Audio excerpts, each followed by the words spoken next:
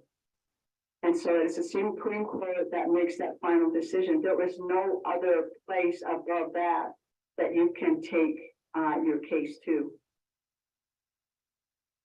And part of the purpose of the judicial branch also is to ensure that the other branches, which would be the legislative and the executive, is to recognize, to ensure that there's recognition of the limits of your power. And so that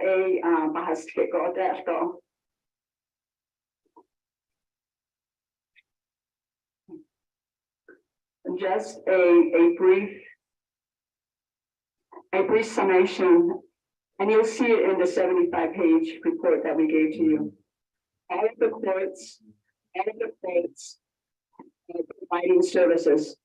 We have gone through what's called a road to recovery, roadmap to recovery, meaning that again, we were able to put together a process so that we would move from way back in 2020 closing to the public, because we did not want to put them in jeopardy or our employees.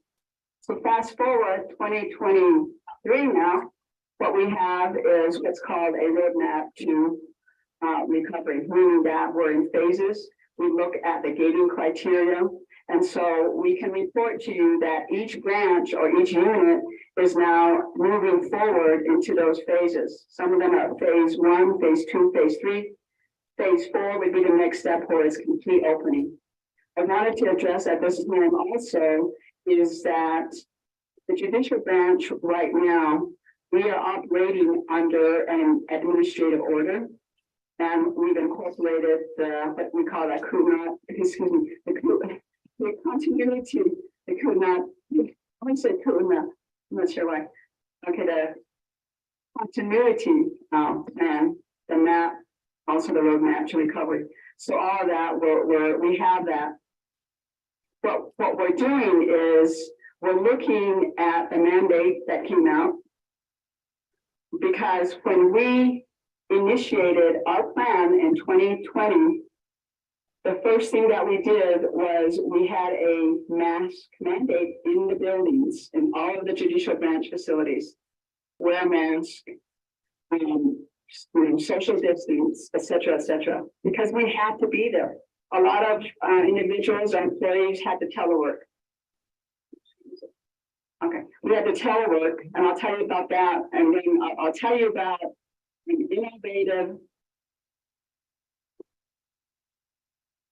project that we're working on. So what we lost my train of thought for a second there. I want to tell you that a mask mandate at this moment is still in effect for the judicial branch facilities. So we are going to take a look at the information that we were given, and that we will be able to, as soon as we can, take a look at that. And again, we respect any orders and any things that come out. And so bring it up. So one we did in order to keep the work going with our judicial branch was that we developed, and it was through the judicial conference. It was not me, myself. It was the units making a recommendation to the judicial conference. The judicial conference is made up of judges, all the judges, and the Supreme Court justices. So that's a process that we use. And so there was a recommendation to do telework.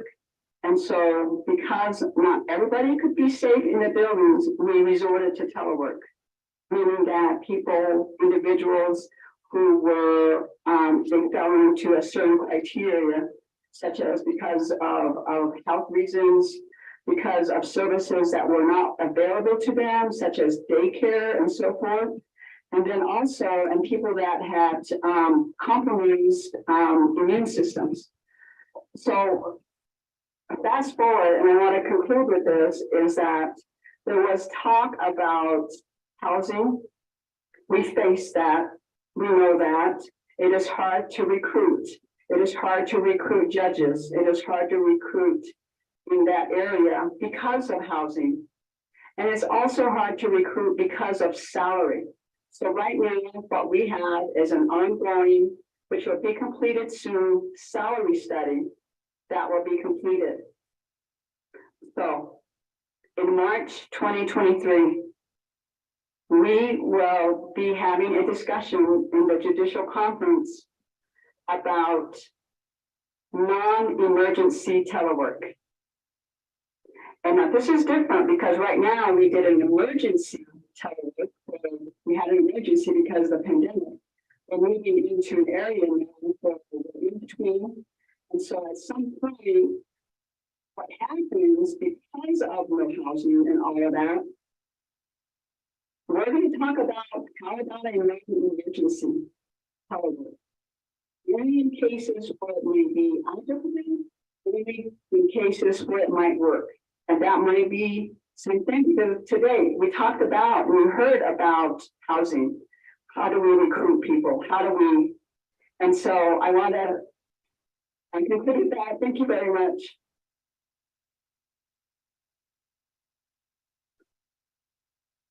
Shima, Chief Justice Joanne Jane.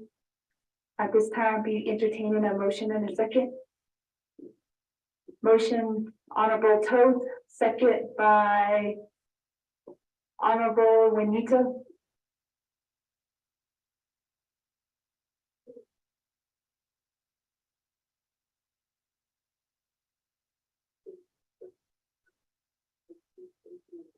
All right, in the queue, we have Honorable Damon. And then joining us after will be Honorable Crowdy via Zoom. Madam Speaker, I was just going to ask Madam Chief Justice if she needed more time to speak. I was going to request for an additional 10 minutes. If there's a consensus. Are there any objections to that for additional time for 10 minutes? If none, Madam Chief Justice, 10 minutes. At this time. I want to cover funding. Very important discussion, a very important part about the judicial branch, and then also funding for the whole Navajo Nation. We heard statistics today, and we know that we have the dwindling funding. I wanted to report that for the judicial branch, there was information about finding different sources of funding. The judicial branch, we have 24 external funding sources. I'm not going to general funding in a minute, but we have 24 external funding, and that funding, they're called K accounts, and basically those pay for different services at the community level. And I'll give you a couple examples of that. Those pay for those. And so we have a mounted juvenile human behaviors and program. And we have, for example, a new pathway to reentry utilized by the probation and parole. We have different funding sources for tribal courts. If there is a need to have extra funding for the support of the court system and also for the programs, which means that we have peacemaking too. But peacemaking and probation and parole also as part of our units. Certainly, these general funds, or excuse me, these external funds some of them are time limited. However, that is an opportunity that the judicial branch uses from time to time to take a look at any funding sources that would be out there. There are also state funding sources. In fact, it would have been some years ago before the pandemic that we were able to go with members of the 24th Navajo Nation Council at that time to talk with state officials, certainly to take a look at any funding sources that the states would have. There are funding from Public Law 93-638 funding sources. That's the Indian Self-Determination Act funding for multi-year contracts with the Bureau of Indian Affairs to provide service for the judicial branch.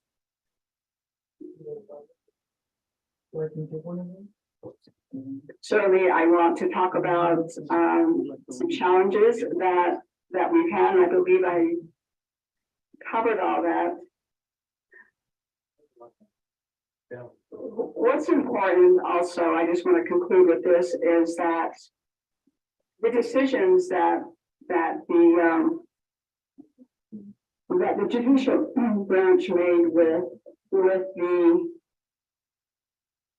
mask mandates, the 6 feet, and all of that, and all of those measures that we had to take was that, and I can report this, I got this confirmed from our Human Resources Department, is that there was no, I can get this correct, there was no transmission or exposure of COVID within the buildings, within the judicial building facilities. And certainly, that's not to say that we had exposures. And then we also had individuals that came down with COVID. And our facts that we have from our Human Resources Department is that those were obtained elsewhere and not within the building. So with that, at least for the judicial branch, we can conclude that those are safety measures that work. And I wanted to, again, thank the Law and Order Committee. The Law and Order Committee of the 24th Navajo Nation Council has certainly challenged us to get facts to them, challenged us to get information to them. And then also we work hand in hand with our Law and Order Committee. For example, facilities, funding for facilities. And we do have a lot of challenges with facilities, with our nation, and also with the judicial branch. Our facilities are not, they're old buildings. They need repair and maintenance, just like every other building that we heard in the reports here. We have those same issues. And we look forward with the administrative staff. And where I'm at, but with my role, I participate in the administrative wear that hat. And a lot of that responsibility goes to all the managers that we have in the judicial branch.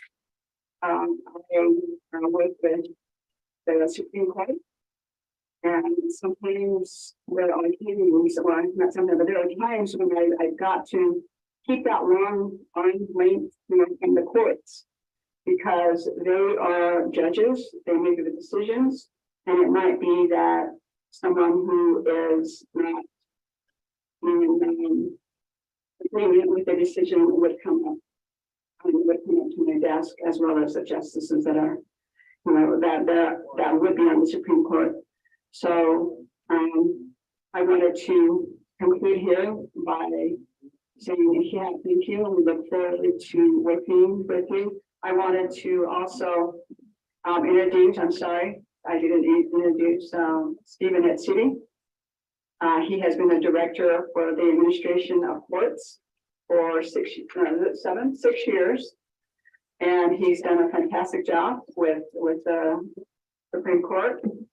And he actually is going to be changing hats within a few, I don't know, hours, or whenever the paperwork gets done. So he'll be going to the Nightgate administration with the Environmental Protection Agency. So I would like to thank him, and I know that I speak on behalf of the judicial branch, the employees, and also the Law and Order Committee. And so I wanted to say that with gratitude, and I have it here to assist me, because there's a lot of data that we have, and I thought questions and so on. Okay, thank you. Yeah.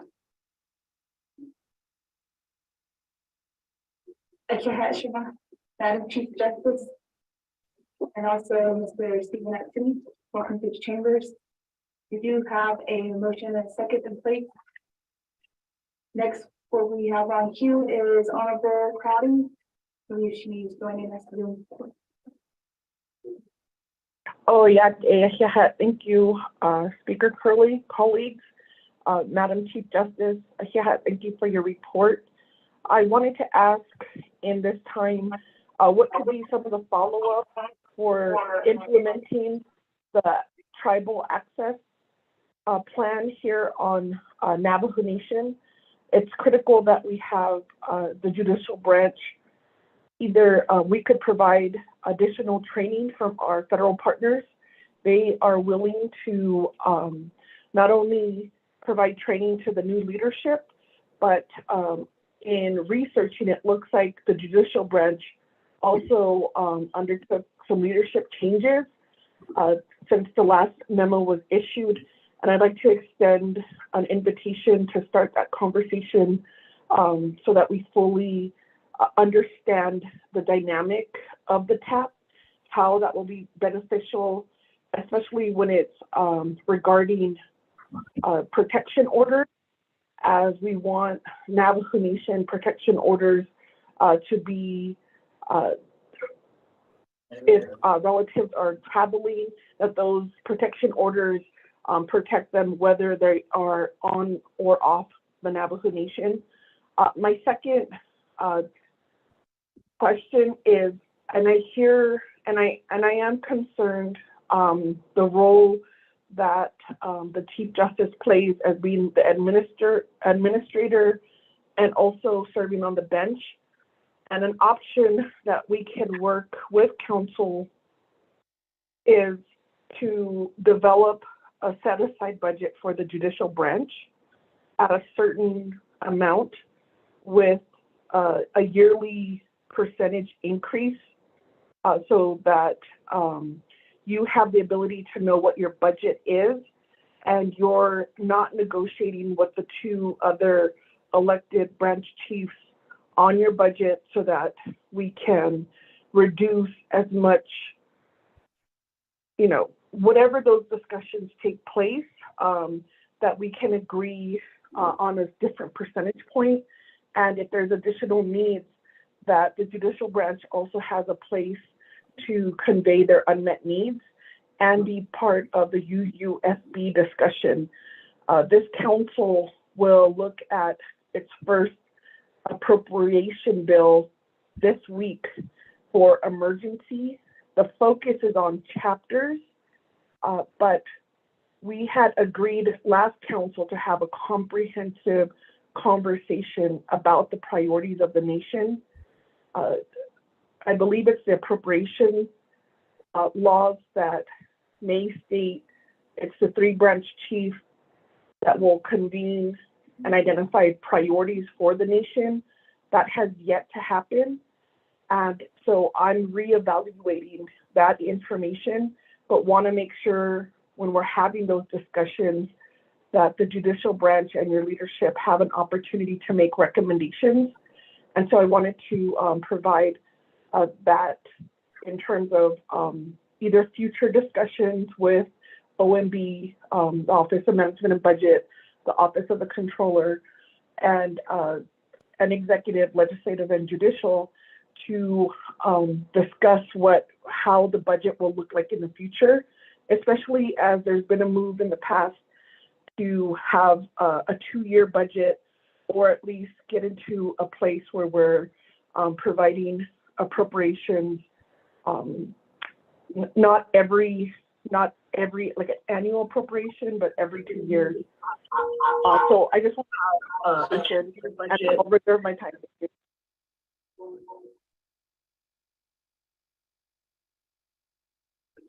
Honorable Claudia with reserve time of 1:05. Next we have Honorable Jesus. Yes, good afternoon. Madam Speaker, I'd like to thank Chief Justice for your presentation and also your colleague, Mr. Exton as well. I just wanted to pose some questions here. I did skim through the report that was provided to the legislators, and I wanted to know the backlog of more than 100 enforceable cases, which appears that have been regulated in 11 years. And why is there a program of addressing these cases? I guess one question would be whether the current laws that needs to be amended, or would this be due to the current judges not being back in courts to hear these cases? Second is what is your position on retention or retaining human capital? We know that every employee is an asset to an organization. Oftentimes, being in the upper management tier of an organization or a division or a department, we often forget about our first line workers. And I always often emphasize employee empowerment to my constituents or colleagues that I have worked with along the way. So I just wanted to give your position on retention of human capital. And as upper management, what is your KPI structure right now? Key performance indicators in terms of maybe even bringing down or having to meet some sort of a threshold and percentage of cases to be resolved to hopefully meet the goals and objectives that are outlined in the Form 2 of every division or program of the Navajo Nation. I reserve my time, Speaker.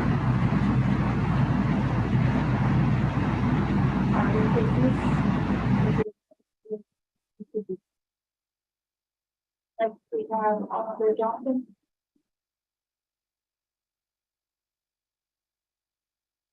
Good afternoon. Justice. Question.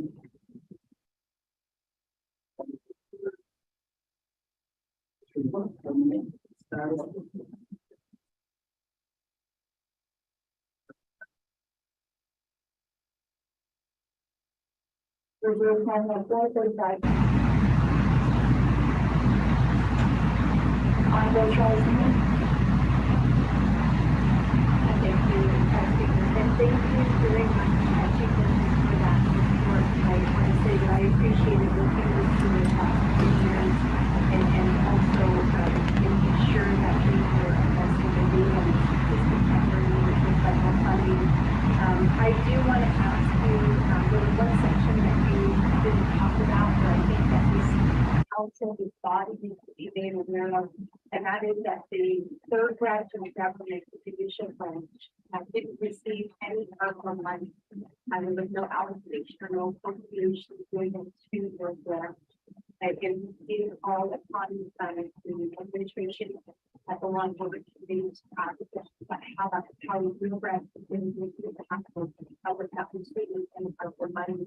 I know that during the fair, you guys received very little compared to what the executive and the legislative branch did with you.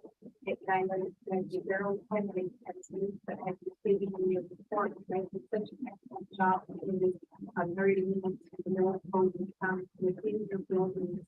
So I think it's giving some of the lessons that we all have been work to continue to operate with third branch government.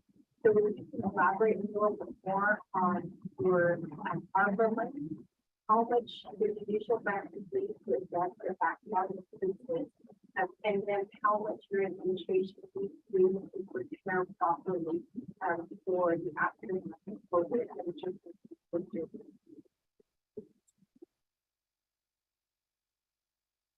ARPA transmitted.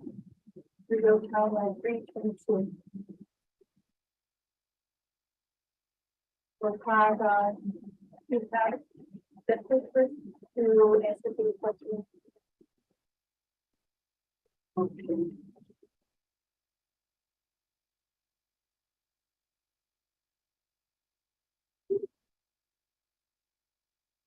Thank you very much for the question. Thank you. Very good. Speaker Donor, thank you for that. Thank you for requesting to have 10 more minutes of time for the judicial branch presentation. Thank you, Delegate Claudia, for your questions. Thank you. Those have been questions that we have in routine for the many years that I have been here. And I will do that again.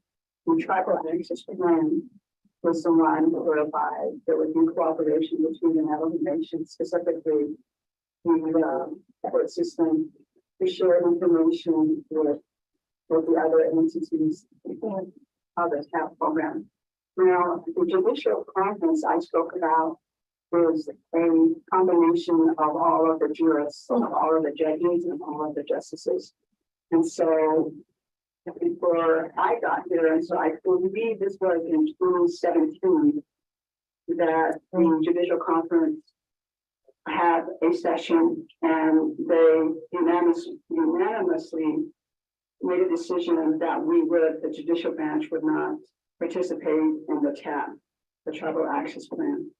And one of the main reasons was that the units, the district courts did not have the funding they needed, and then also we did not have the personnel that was needed based on the caseload that they had.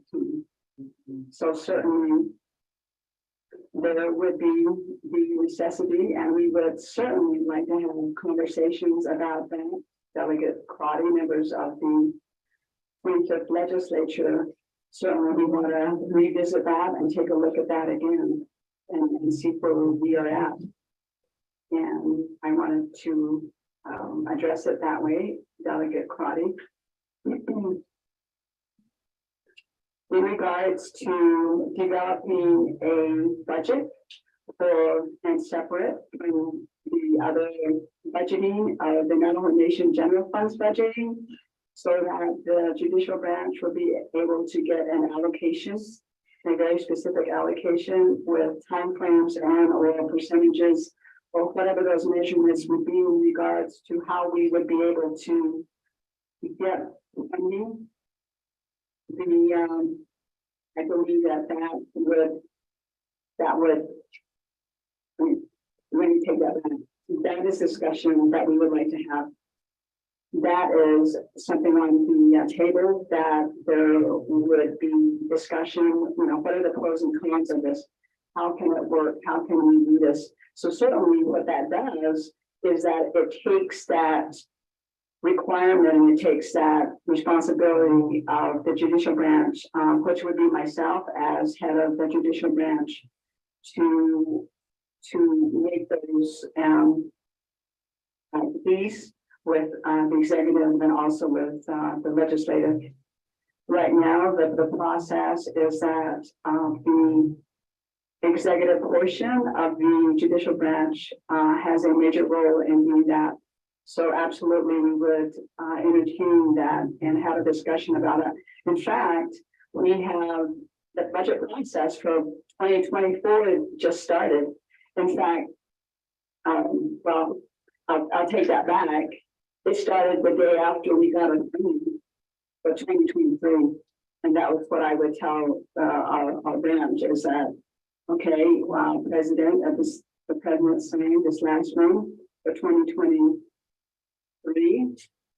And so that day, it was like, okay, we got to start working on 24. So that's how ahead that we are. We have a fiscal department that is very cognizant of that, so that we ahead of time are going to prepare for our budgets for 2024. Okay.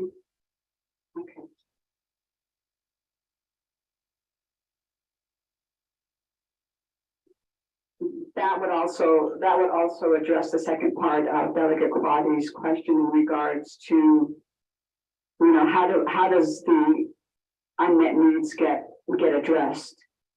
And so there's this process that we would, and certainly I would venture to say that the judicial branch is very, very interested in looking at that kind of an option. Whether it is that allocation and budgeting for the judicial branch. And we would like to have that discussion.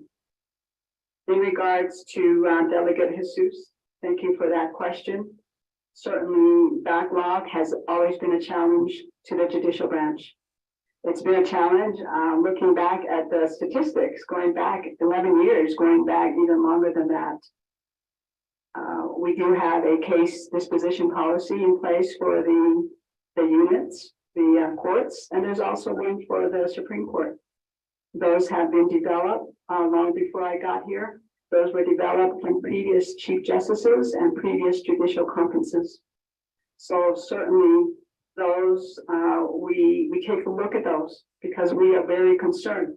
We are very concerned that what we want to do is when a person enters the judicial system, that they get on this path and then at some point it will end. So the question is, what do we do as a branch to make sure that we help that process so that there's a disposition of that case as soon as we can? Now, we do know that, you know, we do have processes, we do have procedures, but as it comes up, as you know, through time, you know, you will have individuals that leave, you may have judges that retire, you may have chief justices that retire. So there's that building period that's also in there. That's not to say that that is an excuse. However, it's also what I've learned since I've been here is that it's a function of how much funding that you get. If you get less funding, then you're not able to get the people that you would need, the staff that you would need to push that case forward and to get them done as soon as possible. So that is a challenge. I'm talking generally. However, those are challenges, and we would like to have that conversation about funding. How much do we need? And again, funding also is connected to recruiting and sustaining a workforce. We heard today that there are challenges with recruiting individuals, staff to work for us. Likewise with the judicial system. When the nation, likewise the judicial branch, when we're faced with that competition from state courts, other programs, and maybe even other programs within our nation. So when we have that situation, our funding is very, very, very important so that we can be competitive. Again, I stated earlier that we have a salary study that we've implemented. It should be done, I believe, quite soon. Within the next quarter, it should be done. And so I want to answer Delegate Jesus. I hope I answered your questions in regard to how can we adjudicate. You talked about cases, you talked about the 104 cases. And we are very cognizant, we're very knowledgeable about that. The judges are, the judges and jurors are the ones that are making those decisions in cooperation with the staff that they have. The court clerks, the court administrator, and then not to mention and not to forget that we have this connection to the department, our Department of Public Safety, because when you do have paperwork that needs to be served, and that responsibility has been either given by the judge or by a process that's been developed, that process may be stalled. It may be going up against a brick wall, and only because of their funding and their lack of personnel to complete this process. So we're not isolated as a branch. We do have our work that is connected to the executive branch in that sense. Also, I just wanted to bring in here peacemaking. Peacemaking was a court, and it has now been a peacemaking program. So, and then we also have probation and parole within one of the units of the judicial branch. So all of those play hand in hand. And I don't have all of the answers for you, Delegate Jesus, for what happened, say, in the previous 6 years before I got here. But I would surmise that those same types of challenges are also affecting the judicial branch. And we hope and we work every single day, and I can vouch for that, for the judges out there. And judges, again, we have vacancies also. So we have one judge that might be taking care of one district, and every one of your districts. Window, we just got we just got one from Tuba City. Tuba City, we have a new probationary judge there. And then we also have another judge that I was able to move to Window Rock, because Window Rock has the most cases that deal with really complex cases. So now we were able to get another judge to Window Rock. So we have 2 judges in Window Rock now. So what we've done in the last couple of years now is that we have recruited both within the Human Resources Department. And then with your help, I recall making a plea for assistance to the council and then also to the executive branch. In years past, if you know somebody, encourage people to help us. That way we can cooperate, and maybe you may know individuals out there in your communities that, that you can discuss and tell them how we meet them also. So, Delegate Jesus, did we answer your question as best as we could? Let me double check on it. Maybe there's another statistic. Yeah, I got. That was. Oh, okay. Oh, I'm sorry. You have some other questions. Thank you. That's why I see Stephen's here, so that I'm talking and he makes sure that he gives me the questions, and I have them down.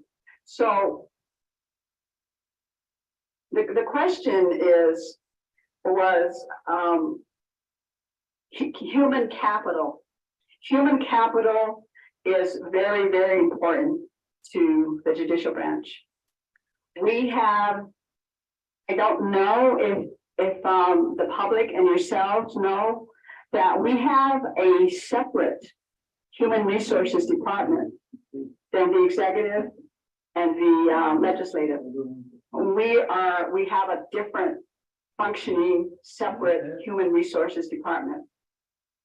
And so what we do is we have a evaluation system because we need to have a justification to our people that we have some kind of measurement, that we have a measurement so that we can show that we can say, yes, our employees have been evaluated and therefore they are worthy and because they've earned it and they were worthy of step increases. Okay, so absolutely, we treasure our employees.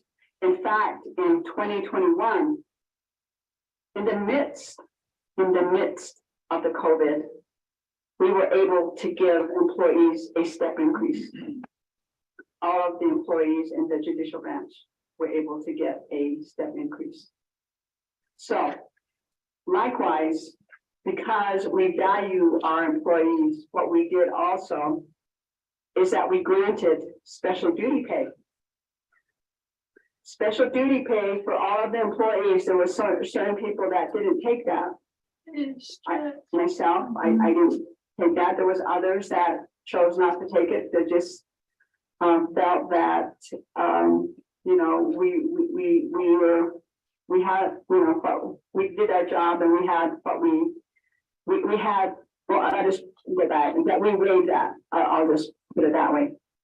So we had special duty pay because we recognize our people, our staff. I mean, remember that this is a trust story too, right? We don't know when it was going to come about. We don't know that. And so there was a lot of anxiety because we couldn't just close the doors. We couldn't just cut our services off because our statute, our blue book, right? I always call it the blue book. It says these are the kind of cases that you can't just let it go. And we also knew that you couldn't let go of any of the other cases, but there was a priority. So we had to do a priority. And the priority cases come with the ones that were statutorily required that I mentioned earlier. Children's cases, involuntary commitments, habeas corpus, all of these different kinds of cases that we had to deal with. So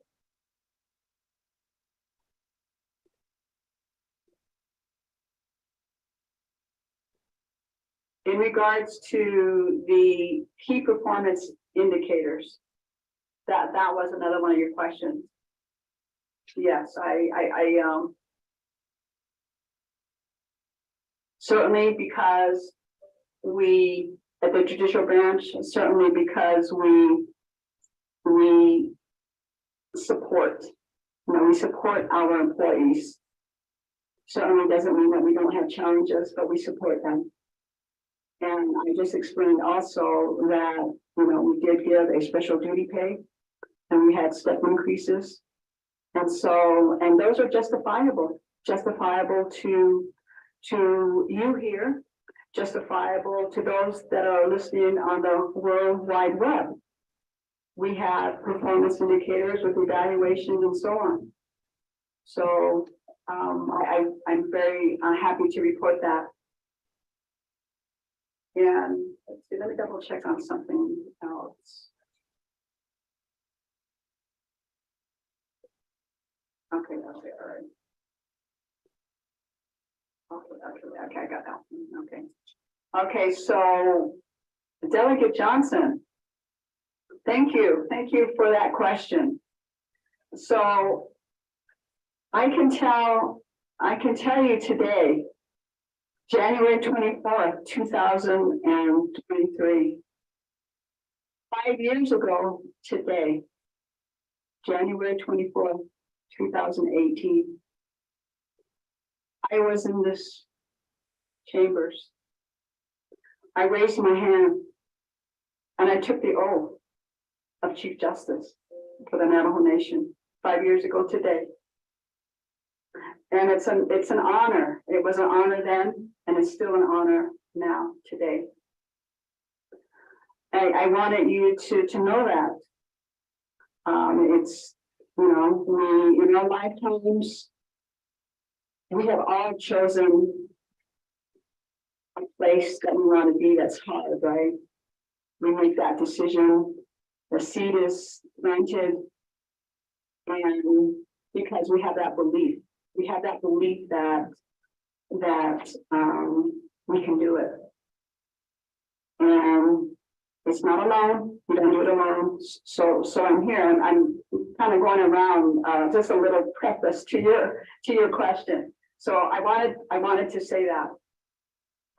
It is a great honor. I've been surrounded by tremendous employees. Certainly there's that learning curve. Certainly there is that differences of opinion. There are shortcomings from decisions. Decisions are hard. We heard today that you have to make absolutely hard decisions for the betterment of our people. And to answer your question right now, Delegate Johnson, is that I am on probationary status at this point. There is a process that is in place within the judicial branch in the judges and justice, the personnel policies and procedures, is that there is an evaluation process for the justice and for the judge, the probationary judge that comes through. And so that process is ongoing for the district court judges, the new ones, the probationary ones. So right now, because we are a branch of rules, because we are a branch of abiding by the rules, we, in the time that I've been here, we are going and moving forward with the evaluations of the probationary judges. That is specifically in the judges' personnel policies and procedures. And those are put there by the former, the Judiciary Committee, which is now called the Law and Order Committee, but the Judiciary Committee at that time, I don't know exactly when that occurred, but that process is that there are evaluations that are done for probationary justice and probationary judges, that for each year that you serve, you have an evaluation every 6 months. And then you do that for the second year, 2 evaluations. And then after that is that then you go to a hearing. Now, the 4 evaluations are done in-house with the judicial branch. I am responsible to get a performance team that is put together and that have members of a team. There's a member, which includes myself, a member from the Law and Order Committee, a member from the Navajo Nation Bar Association, and then also a member from the judges. So there's a performance team that does, every 6 months. And so the process is slow. It can be slow. We have judges and then also myself for that process. It is in various stages because we have to go through that. Now, once the judge or the justice goes through those 4 evaluations, then there is a public hearing, and that's conducted by the Law and Order Committee, whoever that might be. The Law and Order Committee, who is selected from among the body here, would go through for every judge and every justice, Chief Justice, would be the ones to have a public hearing. And the public hearing is arduous. the public hearing is, you put yourself out there for the public to make comments as to your performance. And I wanted to explain that to you. And so some of the evaluations, and in particular with mine, that process started and then COVID popped in at the time. There was no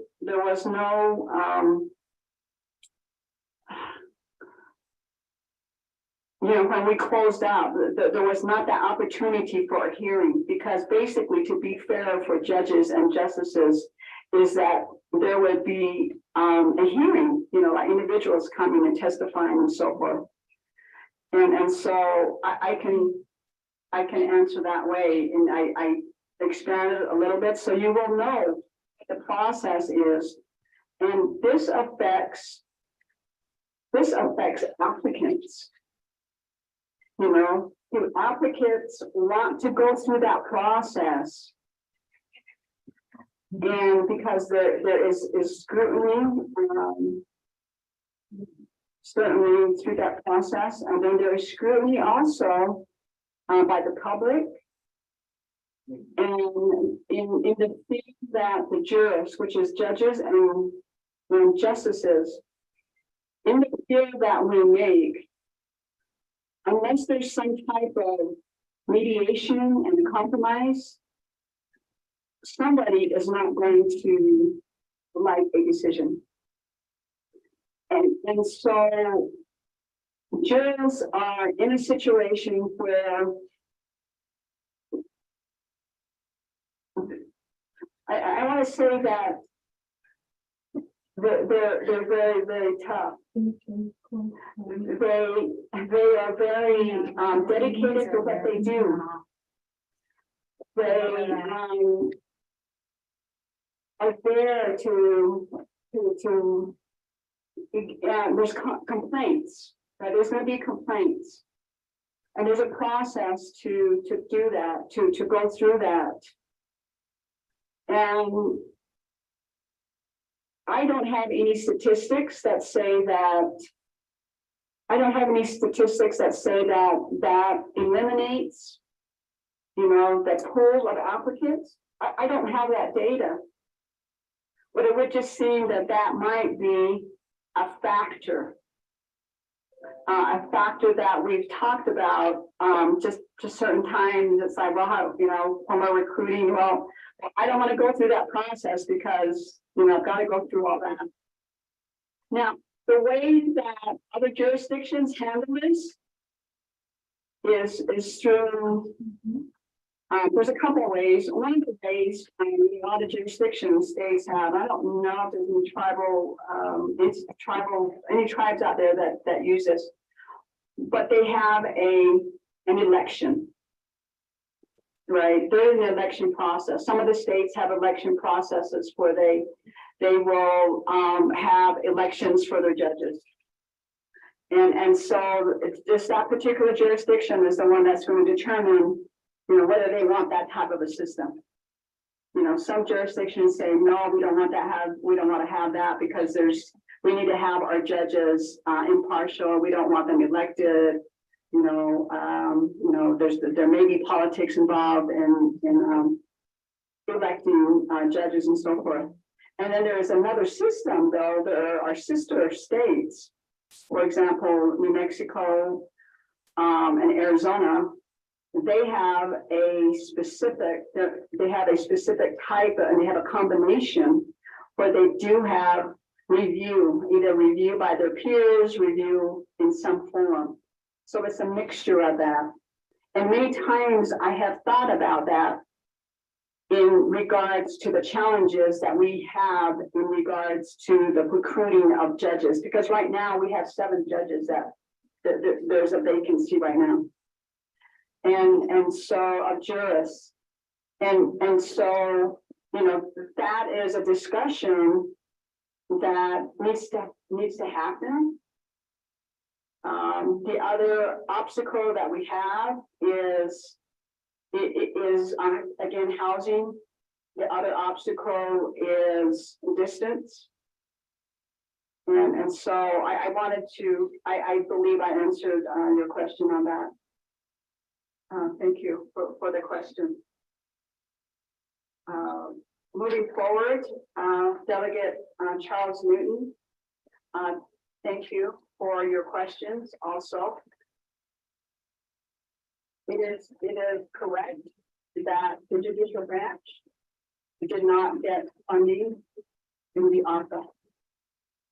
The ARPA funding was certainly put in.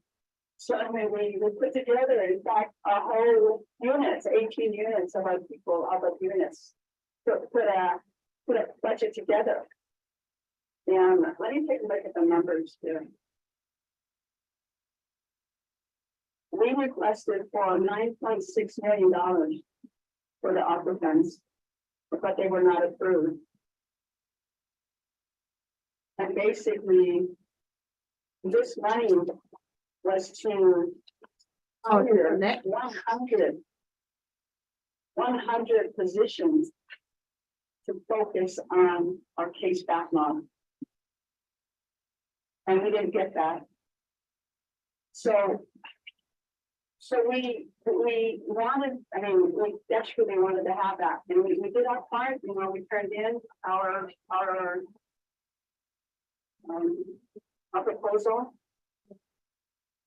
Also, we also, would have other positions.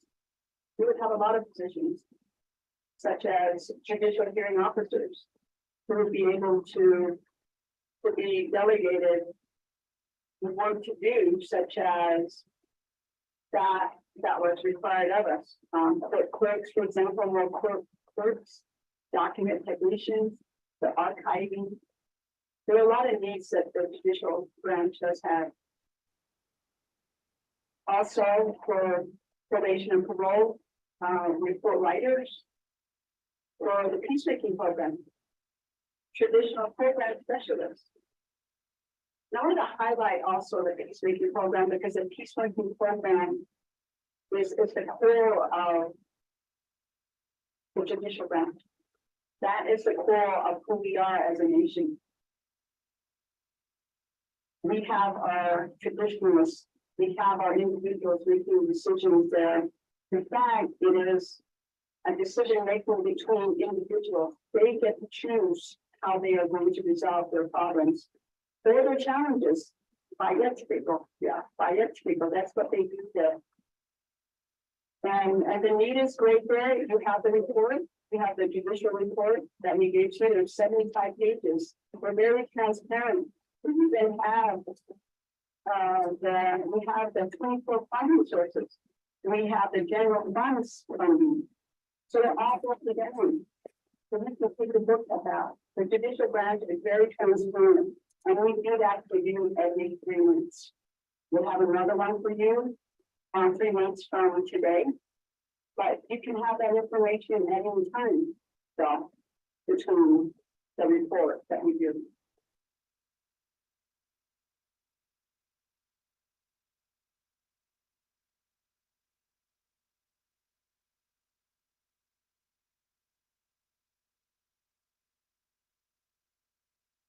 I just wanted to pick up a quick note just to be sure that I didn't leave anything out.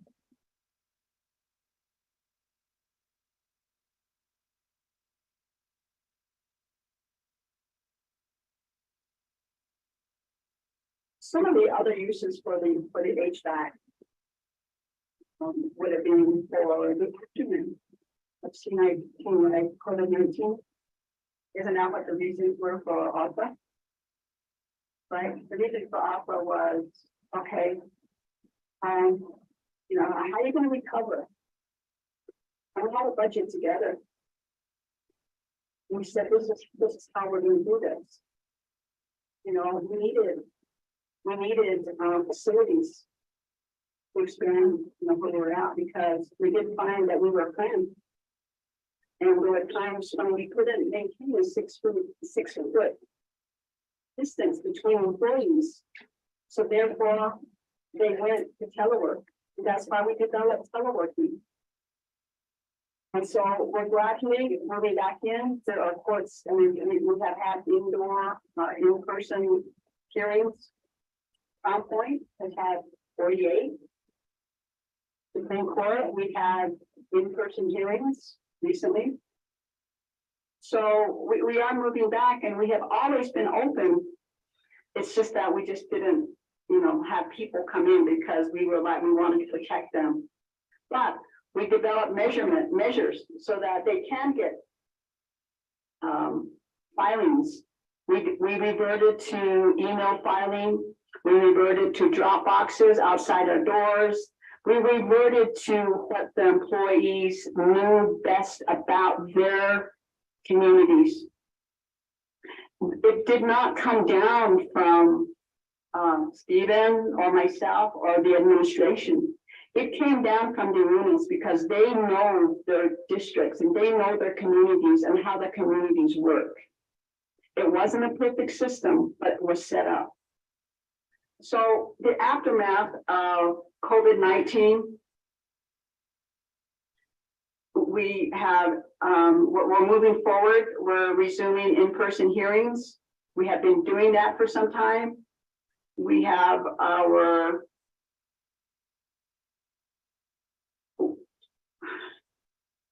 what's so important is that the aftermath of COVID, the funding would help with the facilities. You see the plexiglasses here, right? When we first started COVID, we got all of our the best that we could with our facilities, all of our facilities, plexiglass, PPE, and everything. So, Delegate Charles Newton, thank you for that. And I believe that I answered your question and that we needed this funding for a backlog. We do have backlog, and it's been, it just didn't pop up recently. It just didn't pop up 4 years ago, 5 years ago. It's been there, and it may be, but I can't take a guess, attributed to funding. And the funding that's needed for the judicial branch to maintain a building, new buildings, to maintain the present facilities that we're in right now, that they are made safe. And so, with employees and with Stephen's work with the administrative staff, with the units, is that, we've been moving forward with that. So I believe that I have answered all of the questions at this time, and thank you for allowing me to elaborate on some of those. Thank you very much.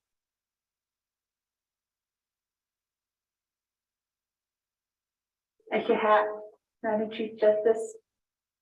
Up in the queue, we have Honorable Shauna Enclough. Okay. Thank you, Speaker Curley. Ado yate shenale shindle. Ado she in the bethazogi response anigi mishne Shauna Enclough the shijine. Ado di nandedesh kisson. The question I have for you is non-emergency telework. So if you can elaborate a little bit more on that, about the possibility. The reason why I'm saying that is I'm familiar with some of the district courts that offer pro se clinics through online or either call in on the telephone. So a lot of our Navajo Nation members do requests for those types of classes pro se for like domestic relations, the TPOs, child custody, even probate.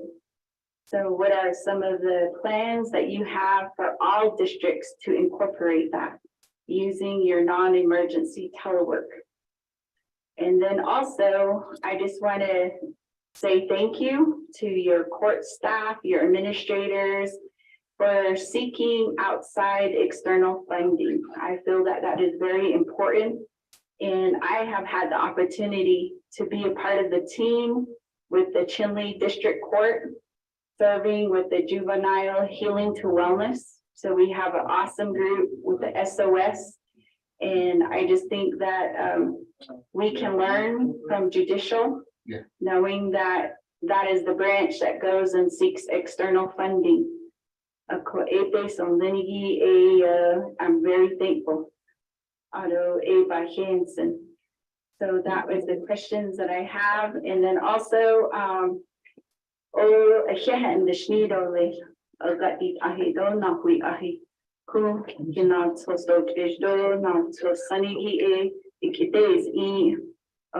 go ahead and reserve my time. Honorable Paul with reserve time of 2:47. Honorable Roman Begay. Speaking to.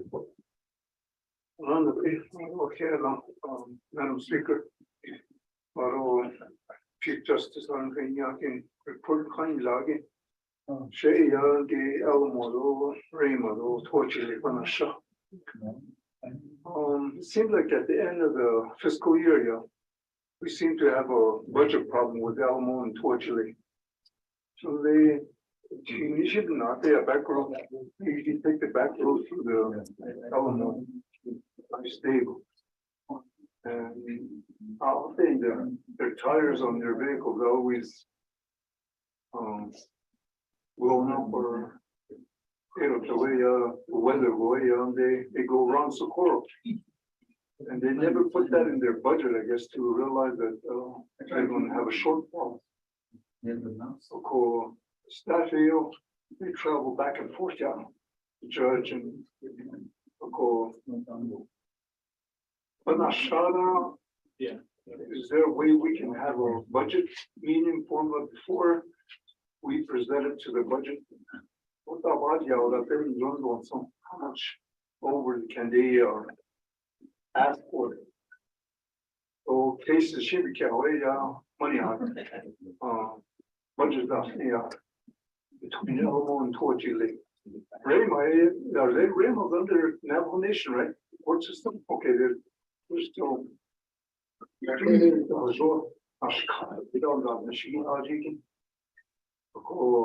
didn't come on some case of this. So to get off the subject a little bit, Madam Speaker,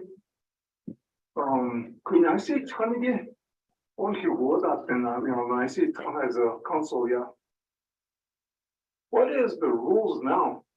I mean, it seems like everybody's out in town shopping or wherever they're, maybe they're outside of the reservations and voting from the phone, yeah. So the 24th council, I let it lagi. I don't know what they're not. So grow. Now see, I don't know if we even have a quorum to continue these meetings. And it's supposed to be our main meeting now, I don't. I should I just kid over it. I just reserve my time.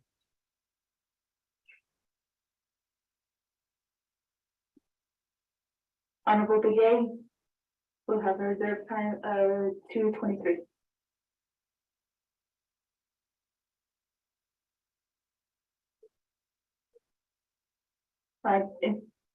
In regards to your question, Honorable Begay, we'll refer to Dana. The question of procedures of virtual meetings within the Navajo Nation Council session. Good afternoon. This is Dana Bobroff, Chief Legal Counsel. Okay, whoops. Now I'll talk too loud to wake everybody up. Sorry about that. So after the pandemic started, the Navajo Nation Council could not, and the committees could not meet in person, really couldn't meet at all, and did not have any flexibilities in their laws at that point of time as written. So they passed numerous resolutions allowing for virtual meetings. But the one that is most applicable here is CMY-45-20. And that allows virtual meetings by the council and the standing committees, the subcommittees and work sessions, allows them to be virtual. That authorization will expire if it can be revoked by NABI resolution. Otherwise, it will expire when the Commission on Emergency Management lifts the declaration of healthcare emergency. So right now there is authorization for virtual meetings or attendance at virtual meetings of the council. As far as being on the line or in the room during the meetings, nothing has changed. Delegates have a responsibility when the meeting's going on to be on the line, on their virtual line. It is presumed they are, unless they notify they're getting off. It is certainly possible at any point in time, if the speaker requests it or if the council requests it, to basically just do a roll call to see who is, make sure but you still have a quorum. And I hope that answers your question, Delegate Begay. Back to you, Madam Speaker.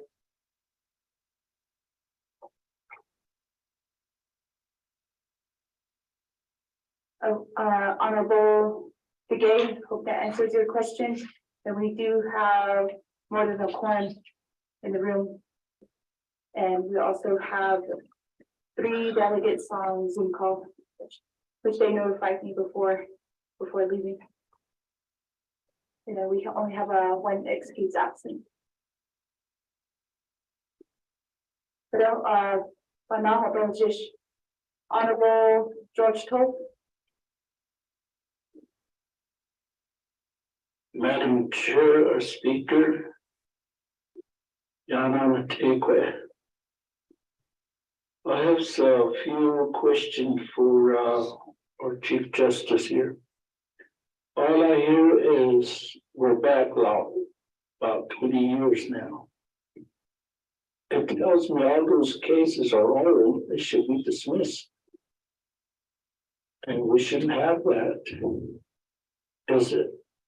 Are you telling me that judges are taking leave or they only preside one case a week? That needs to be verified.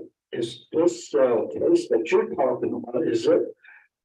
For sure, we don't talk about major crime. All these cases are minor. Title 17, having domestic and traffic. Is that the one you're talking about that we're backlogged? To me, like we have enough judges. That should take care of the host. We should have a clean record now. It looks like the case are old. Where's the problem? Is that the prosecutor, police officer not submitting the report right on time? Individual files a complaint. Is it the prosecutor? Where is the problem? That's why I mean, why are we having this backlog?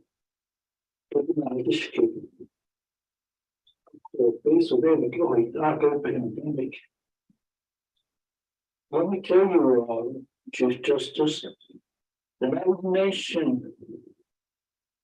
COVID-19 people, we're going to close the whole shop. You're going to be back in 2020. As a chapter president, I put that responsibility to reopen my chapter because my people want service.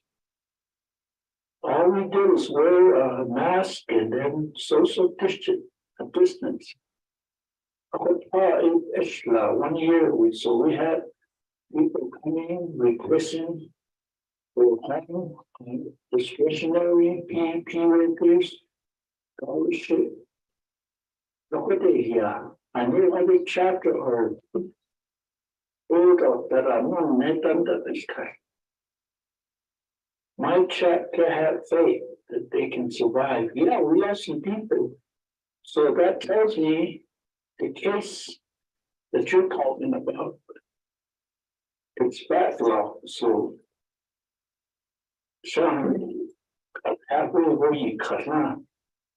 I've been on this council back in 1995, I thought, I mean that. That's what we need to solution is that in case. I did it. I did. Like just a small thing, don't well, I think I couldn't just that was Germany, segregate. I really agree with you.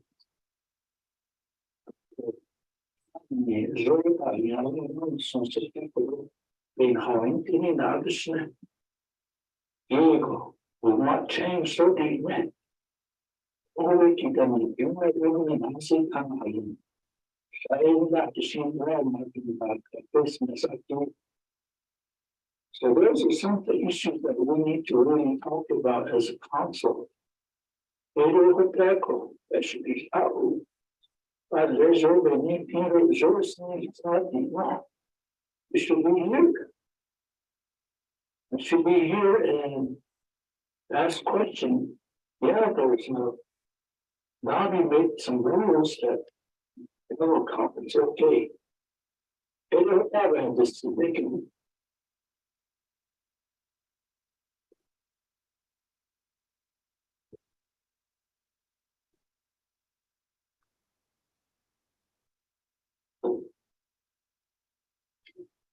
Honorable Till. Next up, we have Honorable Rich James.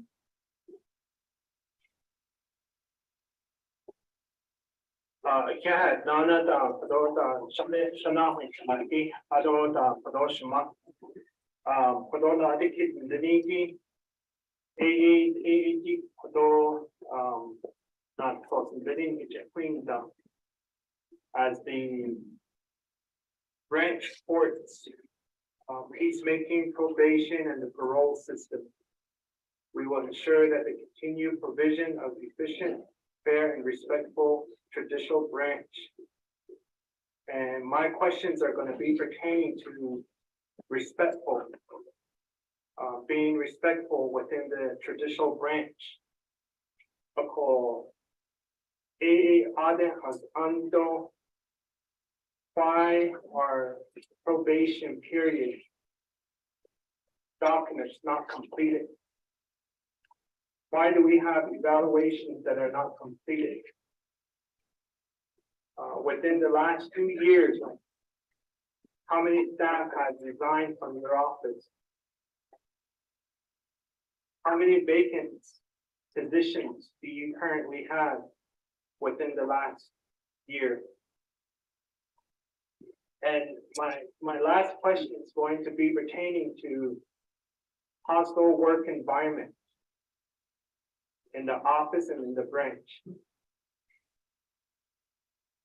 Do you know of any sort of that kind of behavior that's happening within your office and in the branch? Because it would be very unfortunate and sad to see a lot of our good educated people planning on resigning or planning on transferring to a different department if we do have that hostile work environment. And that's my last question. Reserve my time. Thank you. Reserve time of 2:51, Honorable James. Madam Chief Justice, your response? Okay.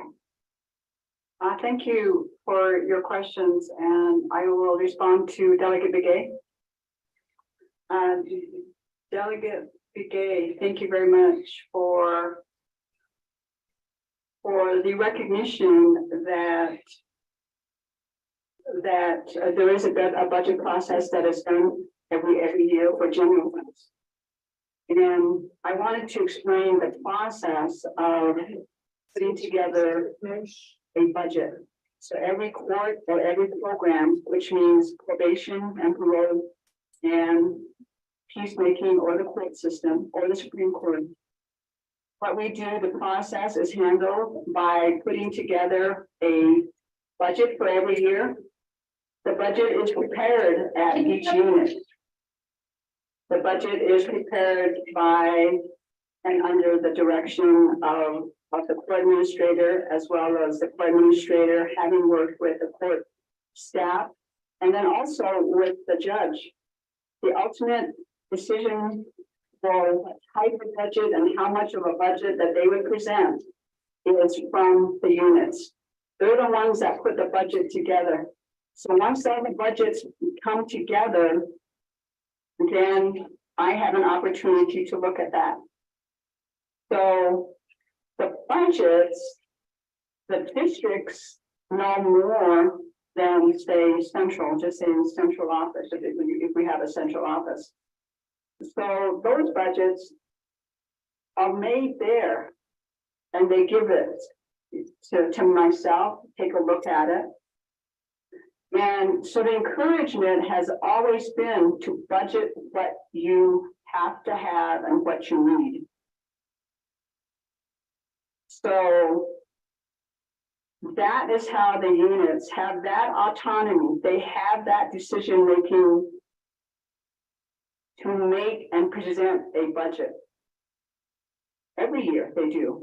And then the fiscal department, they have their meetings about the processes, that we have to follow in regards to the budget process that we're given to us. So I wanted to answer that way, Delegate Begay. In regards to, you mentioned, do we have a process of a budget based on cases? I think I heard you say that do we develop a budget based on cases? The process is that, again, I just described it, where there's not a formula to say if you have, I don't know, if you have 5,000 cases, then you should be having $50,000 go to that. We don't have that type of formula. What we do have is the analysis that are done by the court system, by the districts, by the court administrators, by the clerks, by the bailiffs, by office technicians, by the judge, by the attorneys. They put together a budget that they present. And so certainly there is not a time when we couldn't. The budget, we have been very fortunate, and I'll put it this way, we have been very fortunate since 2019 that the council, the 24th council, and the president knows, they have signed off on increase for the judicial branch in our funding every single year in general funds since I've been here. And there was a time in the past where there was a meeting that we believe that we would be in 2008 session with that time. However, if we have time, certain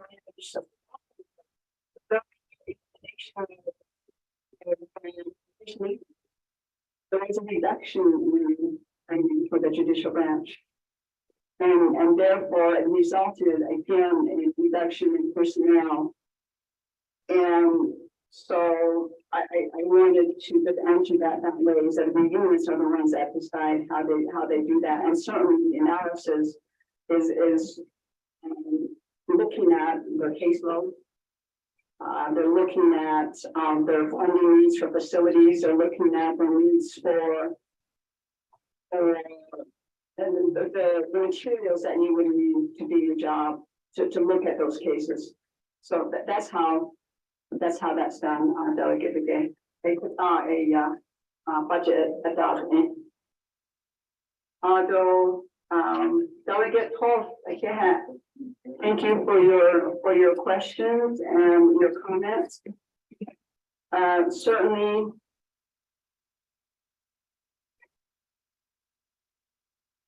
There certainly is a backlog, and we're being very transparent, and I believe that the judicial branch has always been transparent about how many cases they have.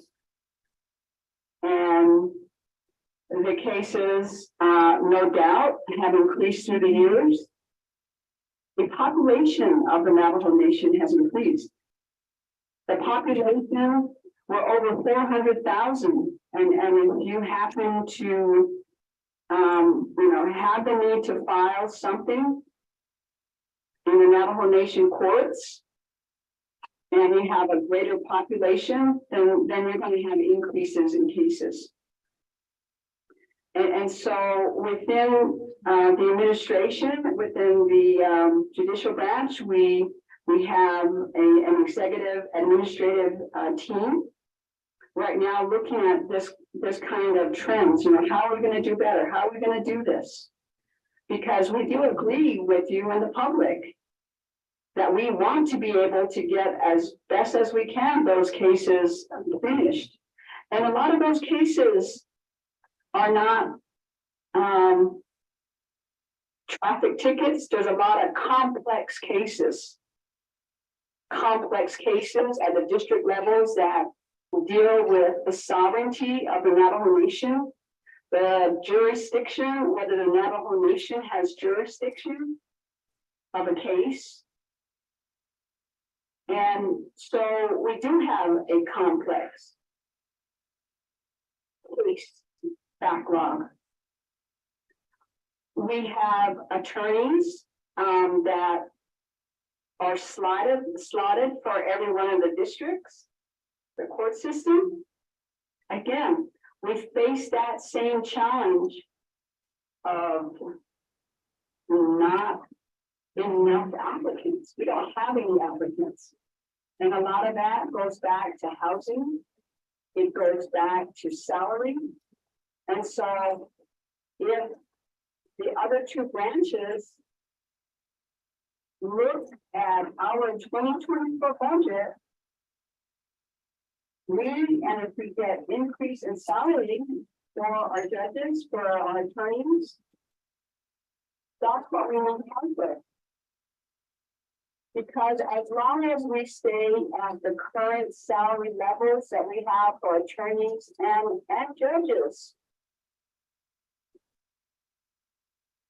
we will be able to attract more.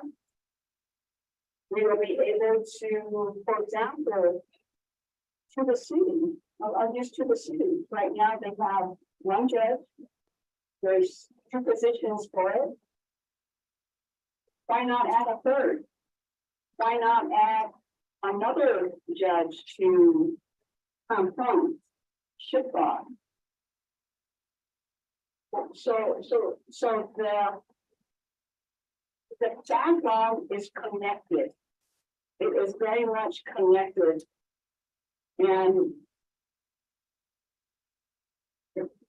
I just want to conclude with that part of it is that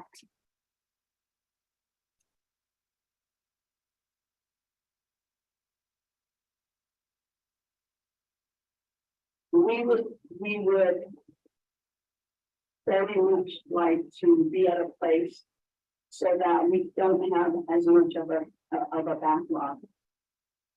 So I wanted to give you a couple of statistics and partially answering that.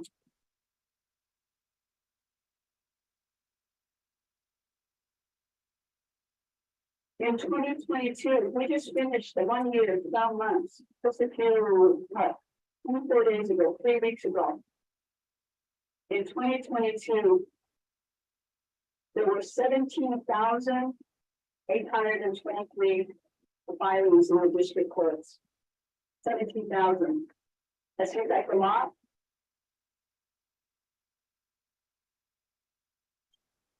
During that same time, 17,800 cases were closed, which equates to the fact that violence occurred and there were cases that were closed. And the dynamics of giving statistics, I certainly haven't, I didn't, for this report, didn't do a statistical analysis, in the sense that, how do these numbers differ and how far do they deviate from other numbers and so forth. But that has been in the plan.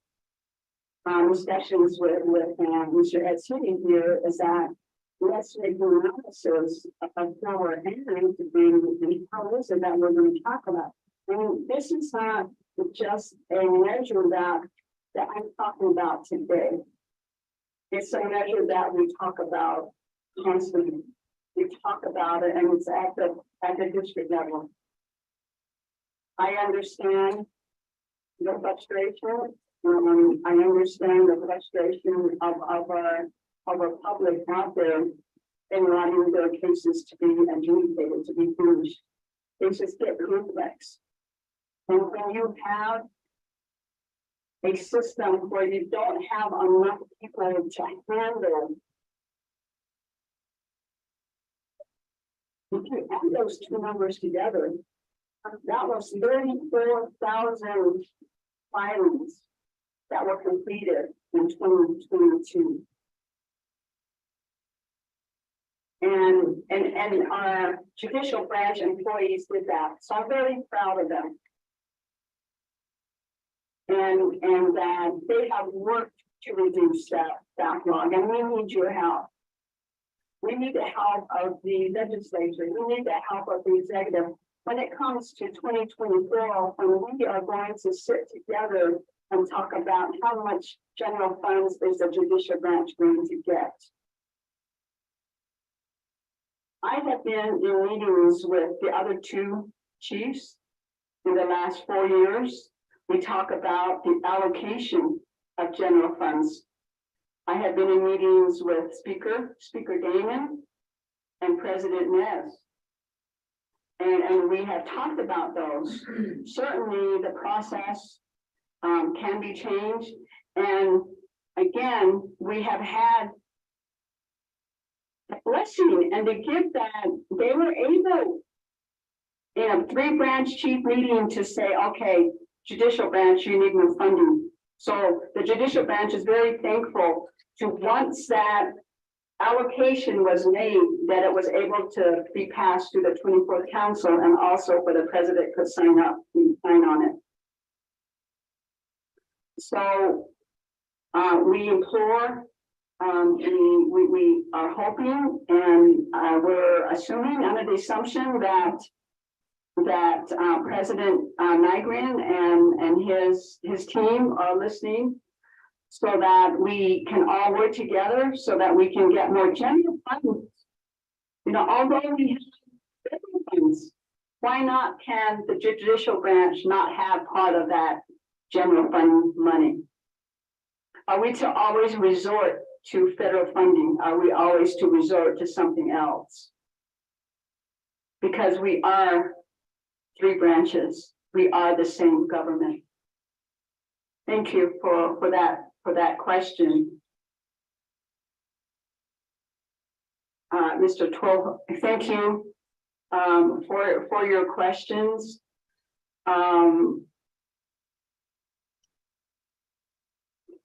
I hope, Mr. Tolf, that I answered your question. It might have been, thank you. Thank you for that question. But it helps us to always be asked, what are you doing with your background?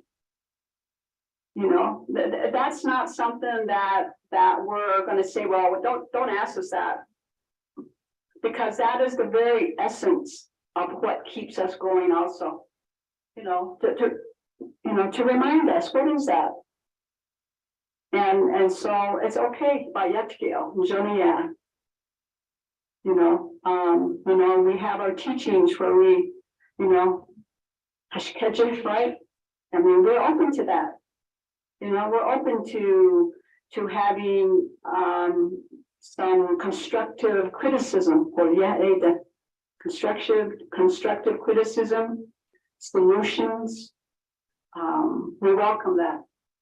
So I believe I answered Delegate Pulse. He waved and said, okay, yeah. Thank you for that. In regards to Delegate James, thank you for your questions. Certainly, as a member of the Law and Order Committee, you are very aware of the challenges and also and so has Madam Chair Charles Newton and others that are not here that were on the Law and Order Committee before today. So I want to address your comments and your questions in regard to why probation documents are not completed. That's one of the questions. And then the second one was why evaluations were not completed. And then the vacancy positions last year. Okay, I will go those in the order. So in regards to the probation documents not being completed, I don't know what documents those are in reference to. Certainly we have probation and parole has an office, and I believe that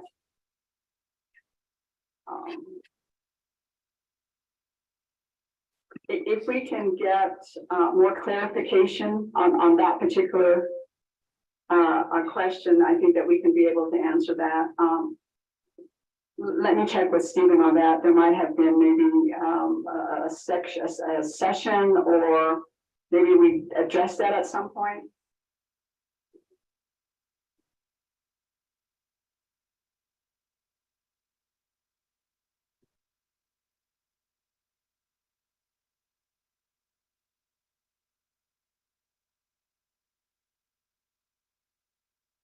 Okay, I understand that. Why the evaluations, that you mean that the probationary judges and justice, why they weren't completed. I think that. Okay, all right. Okay. Okay, so I didn't put, okay, I will answer that. In regards to what Delegate James is referring to is something that I explained earlier. Something that I talked about in regards to the evaluations for judges and justices. And so I won't repeat that part of it. And so to answer the question in regards to why probationary documents were not completed. Now, the Law and Order Committee gave us that question. And we reported in a report to the Law and Order Committee the process that we had been using.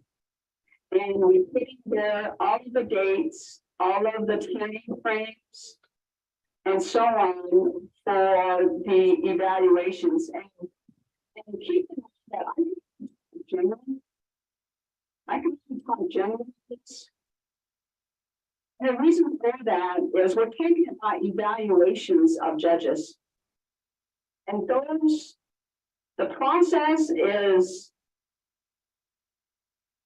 in the judges' procedures for evaluations. So I can talk about that. But when we talk about anything beyond that, it would not be,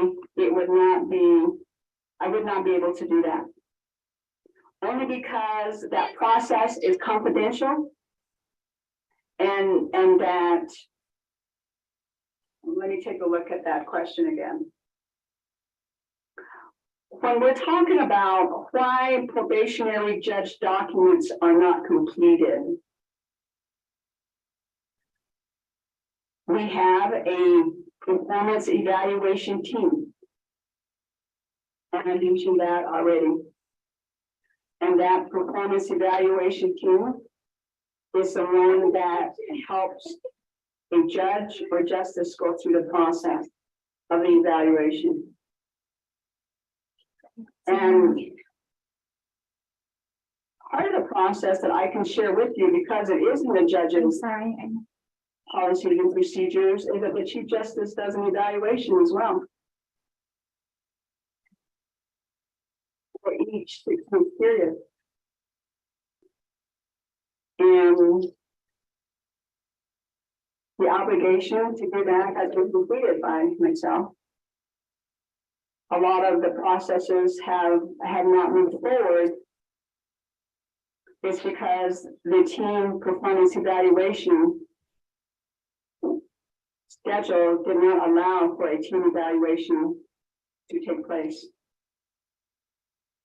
So it is at the conclusion of that process that the documents get put together, and then they move forward.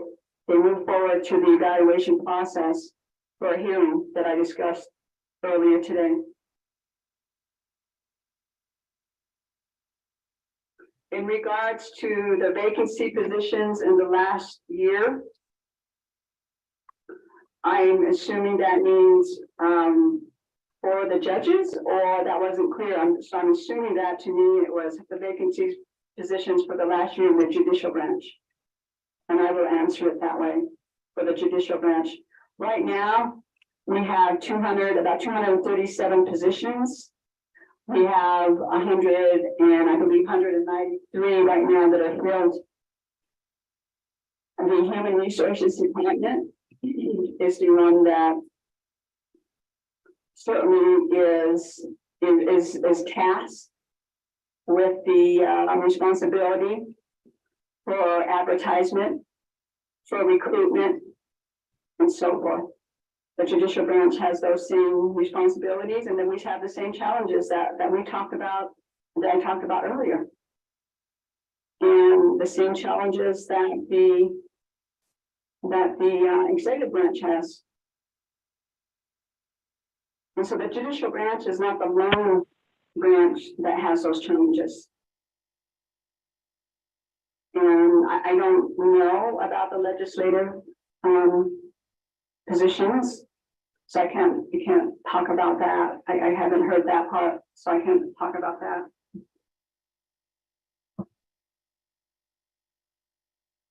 In regards to whether there's a hostile work environment anywhere in the branch, if there have been complaints about that, and those complaints have been dealt with, they can be dealt with in a human resources process. In regards to anyone, and I can't comment on whether individuals are planning to resign. I won't comment on that because I don't know that. And I also want to say that we have a process. There is a human resources division in the judicial branch, and we deal with those types of complaints at a process that we have, both for regular employees and both for justices and judges.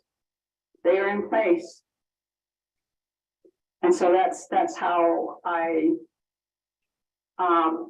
answer that particular question. Thank you, Delegate James.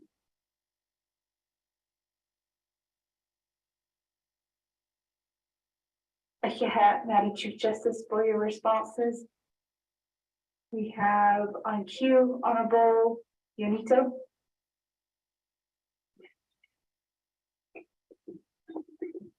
Yate, Shinala, Chief Justice, Juno Roni Salime, Ishido, Potato, Eton, the Anahi, I, Natieranoi, Ana, one Zach case in the hotel.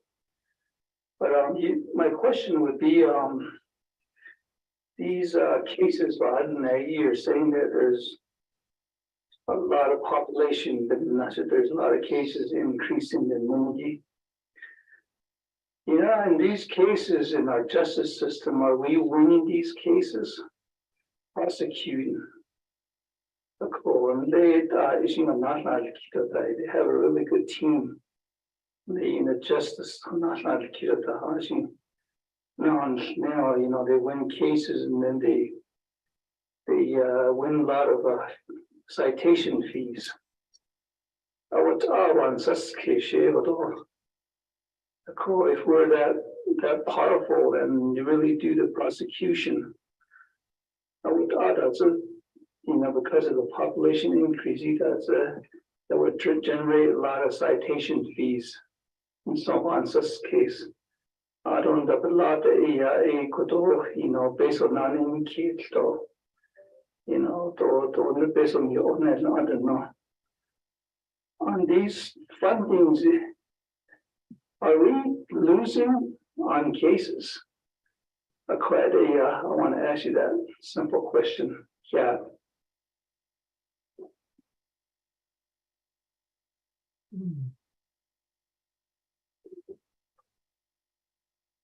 Reserve time at 3:15. Honorable Yunito.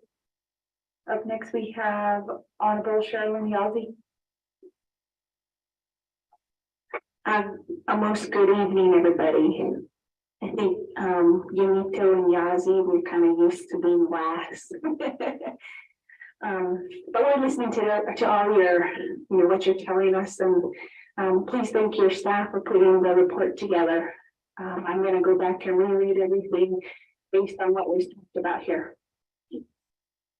So I represent Teastow, White Cone, Indian Wells, Greasewood, and Delcon.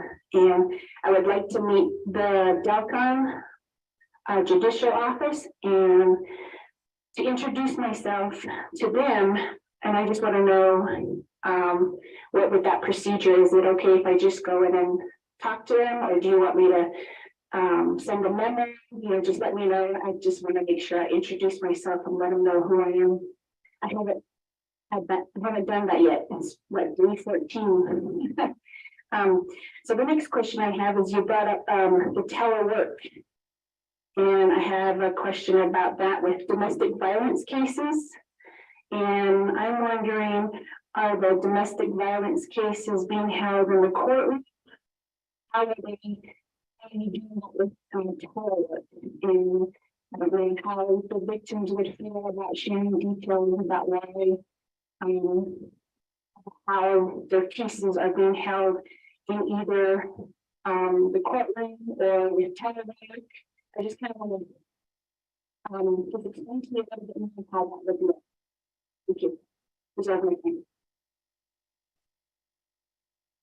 Reserve time of 3:23. Honorable Yazzie. We don't have anybody in queue, and we'll refer back to Madam Chief Justice. Yeah, thank you very much for the questions. This is for Delegate Yanati. Thank you for your question. The statement that I referred to earlier, it was just the fact that we do have an increase in population, and as I stated, there's no correlation, or there's no verified correlation, I would say, in regards to, you know, how much an increase in population would contribute to an increase in backlog. So I would surmise that it would be a combination of a lot of factors, and that could be one of them. And then again, the other part of that would be, again, the shortage of jurists that we have, and also attorneys, because attorneys at the district levels are assisting the judges. You know, they're doing the legal research for the judges. They may from time to time assist in them writing and so forth. So that was a comment that I made. I certainly don't have any studies that I can hand over for the Navajo Nation.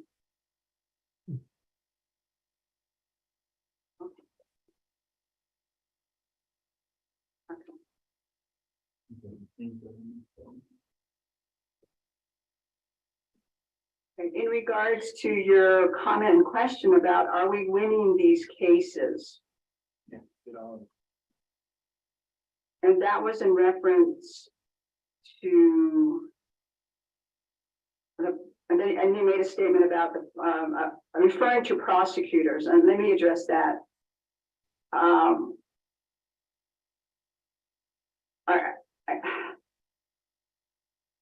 The information would come from the courts themselves in regards to, what is really the case. And does that mean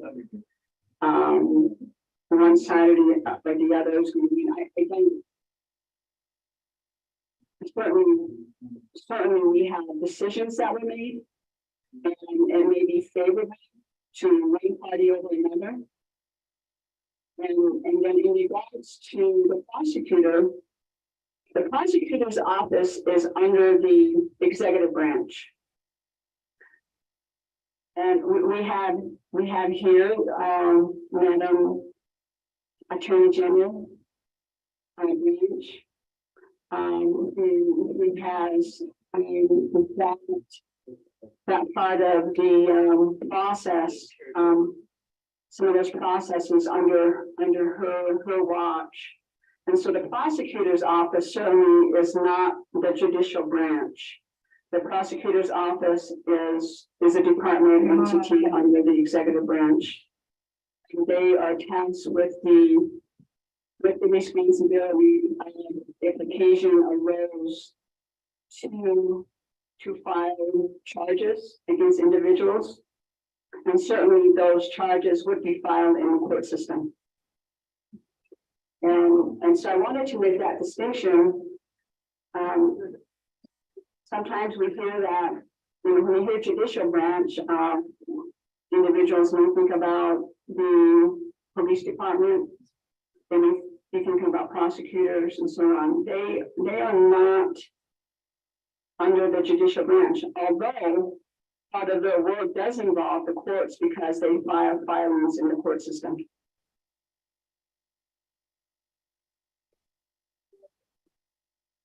In regards to how does the judicial branch generate fees? In fiscal year 2022, and we keep track of these. The target for the judicial branch has been for every year we target $500,000 per year in fees. And the information that we have is that for just the year ending, is that we collected $465,332 collected. And so we have that, we have almost met our threshold. So right now we had a shortfall of about $35,000 that we didn't retain. So what that means is that we have our people. We have those that have to pay fines. They are doing it. They're filing and they're paying. And so I have the public. They are responsible. They are. We're grateful to having this type of fees that come in, and during the pandemic there's that opportunity, and actually at any time individuals can utilize our Justice Web It's a system that we have set up that individuals can pay by, online for any of that.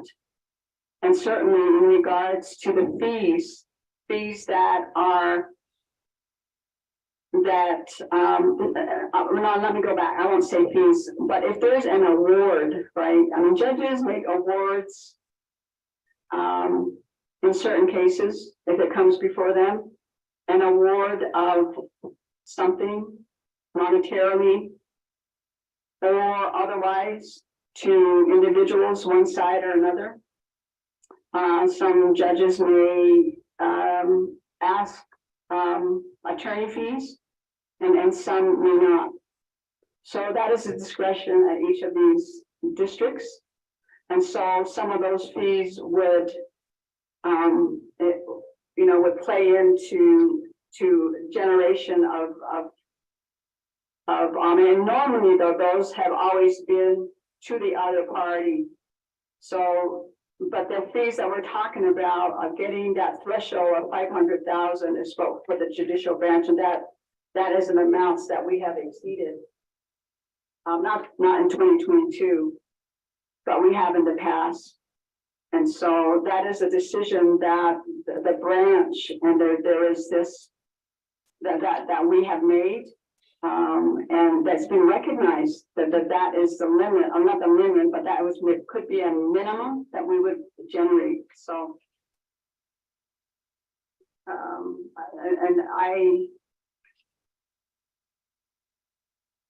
in regards to your question on in regards to funding, are we losing on cases? In regards to, I believe that what I translate that into is stating that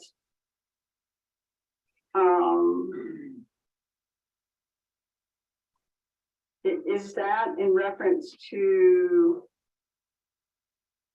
cases that the prosecutor is filing, Delegate, so that I can be a little bit clear on that one. It says on funding, are we losing on cases? It is. In regards to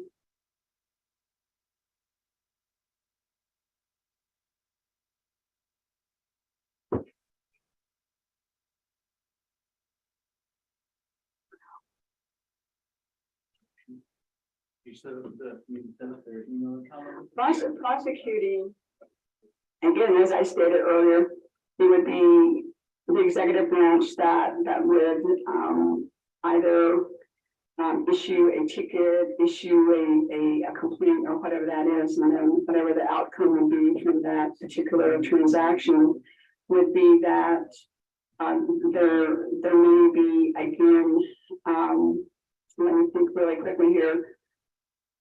There may be some fees that might be generated, but in regards to how I read this question is that is funding dependent upon the success of winning or losing the case, and I think that is the answer would certainly be no, in the sense that the outcome of the case is dependent upon the information of and the process of that case going through a specific court. For example, if there was, just use because it's a, say there's a case that was brought in, and certainly, I guess the way that I could maybe even make a slight connection is that if there were more judges, and I think if there was more judges in a specific court, they would be able to get to that case quicker. However, losing a case or winning a case depends on the facts and on the process and on the evidence that would come in, and I can answer it that way. And I hope that was what you asked. Thank you very much. Thank you, Mr. Or they'll get the mutual like they have for those. In regards to Delegate Yazzie, they have, thank you very much for your comments and your questions. By all means, no memorandum required, no,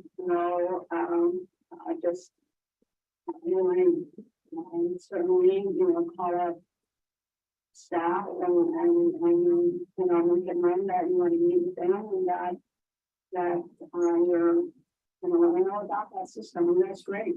And that invitation is open to everyone to come and look at the court system.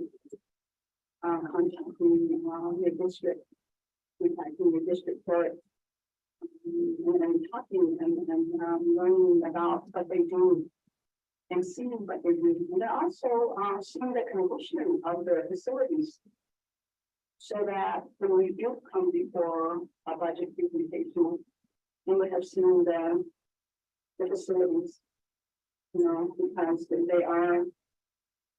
The buildings are what we have now, and certainly we always want to improve that. We want to make them safe. We want to make the access to our courts safer. We want to make it so that our challenged employees, and then also our challenged individuals that need to use the court service, so that they can get in and out of the buildings. And we're very conscious of that. In fact, the administration of court, under Stephen's Lodge, is that we talked about getting those safety measures for the building for individuals. So thank you for that. In regards to telework does not work for every situation. It doesn't work for every situation. In fact, in regards to domestic violence cases, if there are cases that are filed by the prosecutor's office or that process is going to would have to take its course, and certainly the judicial branch has had hearings. And now that we're talking about the kinds of cases that are coming before, in this order is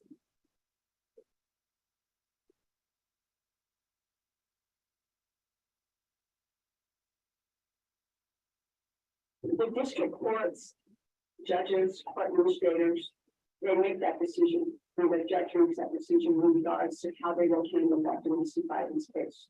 If it's a case where it would be, if it's a case where they would come in and one side would not a trial, for example, then certainly they would have that right to have that, so that the judge would be able to make those accommodations sometimes. So telework is basically the moving and work to an alternative work site. Again, right now, on an emergency basis, and that was being pandemic. So thank you for your comment and your questions on that. So with that, I just wanted to add the cases for the last quarter, which would have been October, November, and December of 2022. Because that is the quarter that just ended. And so I went ahead and I take a look at these cases just to see where we're at. And the cases that the most type of cases that's been filed have been civil traffic. And so that carries the most types of cases that go through the courts. And I took these numbers right specifically from the report that you all got. So look at the numbers and you can see in your area where the district courts are, you can see, you know, the number of domestic cases, the number of civil traffic, the number of dependency cases, and so on. And then domestic violence is one of those top 3 cases also. And then we have probation and criminal cases in some places. And those would be more serious cases in criminal cases. In regards to probation and parole, you know, they have the services of individuals that are going to them so that they can provide services. So there have been a lot of cases that were filed in probation and parole, and then also there was a lot of cases that were closed. So a couple of other cases, peacemaking. Peacemaking has peacemaking has closed 86 cases during this time. And then also in the last 3 quarters and the last 3 months, and then peacemaking has closed 95 cases. So just taking a look, I just wanted to highlight that these figures are within your report. So let me see if I have answered all of the comments and the questions. Yeah, thank you. Madam Speaker Curley. Madam Chief Justice. We appreciate your responses. On cue, we also have Honorable Shandine Parrish. Yeah, Speaker. It's Shema, Chief Justice Joanne James. Thank you for taking the time to be here today and being with us since the beginning of the winter session. I just want to congratulate you on your 5-year anniversary and thank you for your service to the Navajo Nation. I'd also like to thank the members of LOC and the 24th Council who have made strides in our judicial system. I just wanted to take this time to highlight some of the accomplishments from the report that was provided to us about the Kansas Judicial District, because this year, or last council session, they secured funding for the new Kansas Judicial Complex. So I just want to pay recognition to our past leaders and our current leaders who made that possible. And thank you for the hard work of all of the members of the Navajo Nation judicial system who work tirelessly, and we hear your concerns for housing from all the Navajo Nation employees, and I know many of our employees have to drive across the nation just to get to work, so thank you for your dedication to helping our people. Yeah, thank you.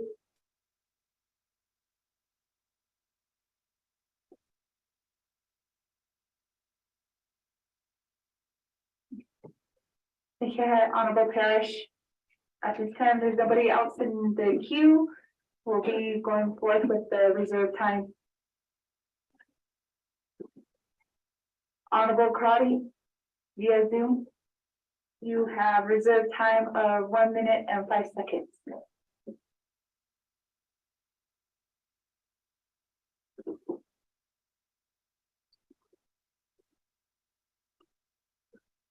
Speaker Curley, this is Delegate Crotty. I will waive my time. Thank you.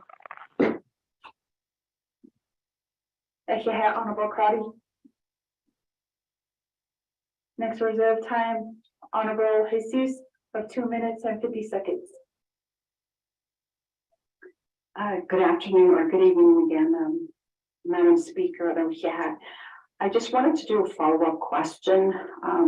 Shema, Chief Justice, you had mentioned that you're trying to fill positions with your current vacancies, and I'm not too sure why the judicial branch had requested for new positions through the ARPA funding, where the department would have sought funding to possibly finance some sort of building for the Windy Rock district.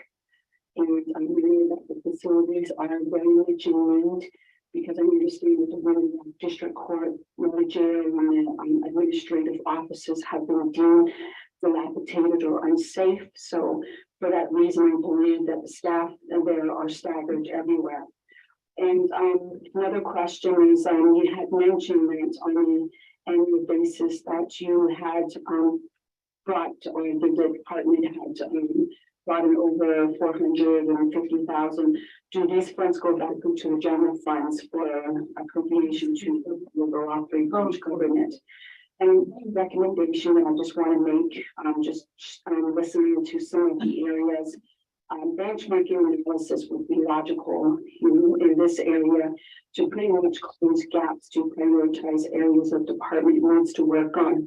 And it sounds like it just a better structure would be, suitable for the department. So overall, you would know, your path, what you have a vision to achieve.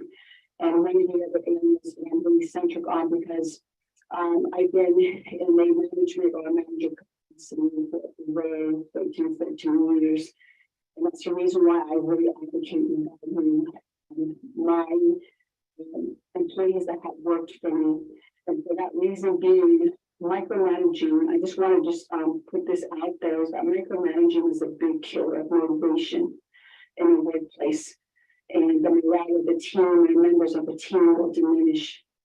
And we as upper management, and this goes for possibly all the directors within the departments you have under judicial grants, to understand why it's essential to allow for growth and opportunity to employees, and whether that is involving advancement, again, employee empowerment, and being fair across the board, really keeping privileges in the workplace. So I just wanted to share that with you, Cheryl, and Chief Justice, and also Mr. Edson. I reserve my time. Reserve time of 11 seconds. Next for reserve time, Honorable Casey Johnson with 4 minutes and 45 seconds. Good evening again. Just want to commend you on your 5-year. January 24th, 5 years ago. Yeah, it's a long going through all of this and still being on probation, and I don't like that, being on probation that long. We need to get you permanent, and looking forward to working with you on them. And also the ARPA, the 9.6 million that you requested. I would like to know who determined your ineligibility on that. Reserve my time.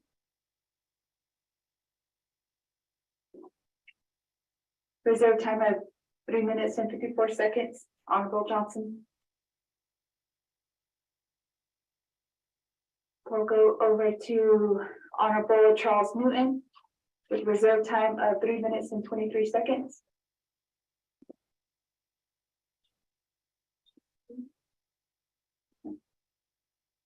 We'll go next over.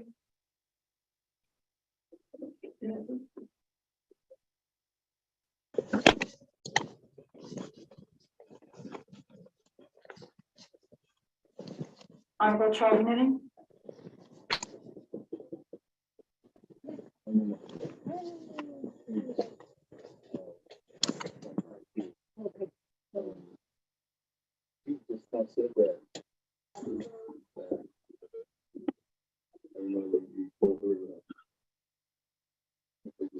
Walk out the house of the past.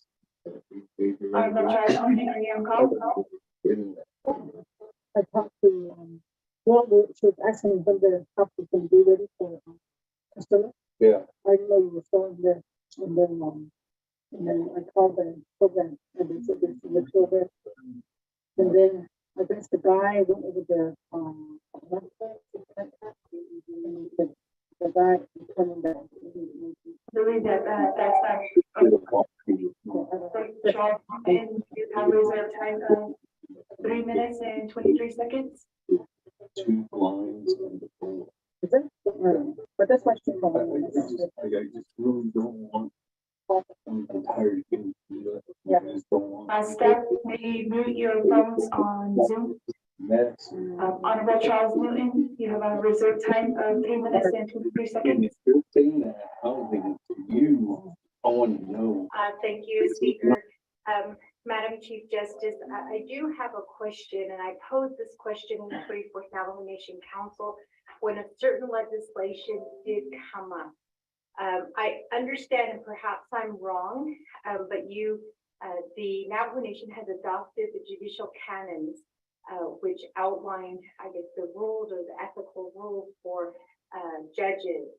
In this particular legislation, there was a judge who did make comment regarding a legislation that was being considered by the 24th Navajo Nation Council. Reading the judicial canon, judges are not allowed to make those types of comments, or even they're not even allowed to comment on legislations that are being considered. And so I did bring that attention to the 24th Navajo Nation Council, and I also brought that attention to the Law and Order Committee as well. And we had requested at that time the Judicial Conduct Commission to come before the Law and Order Committee to answer questions regarding this particular comment that was left on the legislation. So my comment or my question to you is, under the judicial branch, are judges allowed to make comments to legislations that are being considered by council? And then if they are, can we get some information on the policies regarding what kind of comments they can make? And if they're not, what does the policy say in terms of addressing that issue? I reserve my time. Reserve time of 1:35. Next on for reserve time, Honorable Sama and Fox, 2 minutes and 47 seconds. Good evening, Nana.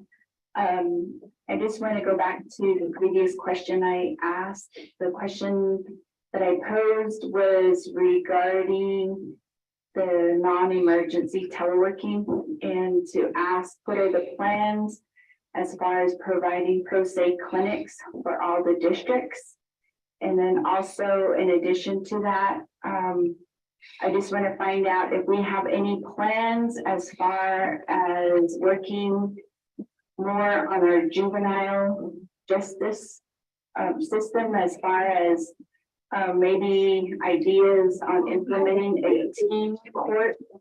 I know in Flagstaff, they do have a teen court where they have the peers come in, they hear whatever cases are presented to them. They're referred by the school district there, and then the teens decide on the judgment for the student's action or behavior. So those are some of the things that I want to hear as far as being innovative.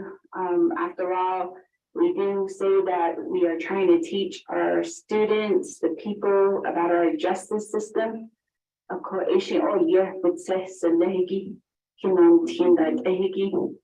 I just want to thank all of our judicial staff, those that are on the line, and then Mr. City for your service to the branch, and then also Shanola, Chief Justice, for staying here with us. I reserve my time. Reserve time of 1:07. Next, we have Honorable Begay with 2 minutes and 23 seconds. He waived his time.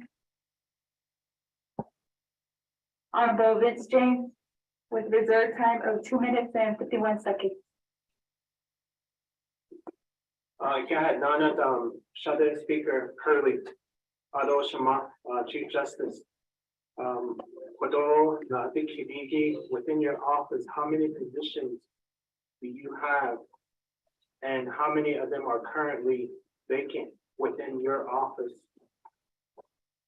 Ado Nana, usually we brought this up before in the past, that directors draw and make this nice picture But then behind that great picture that's drawn out, we have staff that have a different picture drawn out. And so with that, within the question that I had of the hostile work environment, we know that that's a big problem throughout our whole Navajo Nation Department office. And the key is to make sure it gets resolved quickly. It should not continue as a retaliation process. And we've seen many of that within our Navajo Nation departments. And so with that, I'm going to ask you, has any training been done regarding hostile working environment for your branch staff on a regular basis, on an annual basis? Because majority of the time, staff don't know the process. And most of the time, we also don't have those directors sitting in those trainings to have that understanding. So to prevent this type of behavior in the workplace, I'm asking you to provide training within the judicial branch regarding hostile work environment. And so that would be my question to you. Thank you.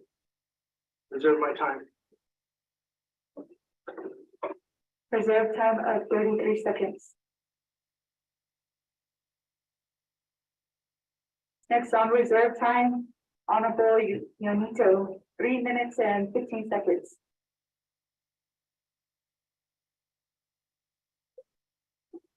Yeah, Teo, yeah, I have some questions about like abuse that occurs here on the Navajo Nation. A lot of the abuse cases here, they from non-Navajo. They abuse our relatives or our family. They need security, they need protection here. And I don't think that our laws protects them. A lot of these abuse individuals, they go to the border town to get protections over there. Is that the case here? That would be my question. You mentioned jury trials. Do we pay as a citizen of Navajo Nation for juries? As a judicial provider, who provides jury duties, funds for cases like if there's a jury case. I'll have those two questions.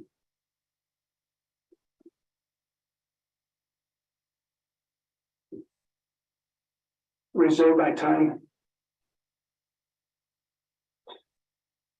Reserve time of 1:43.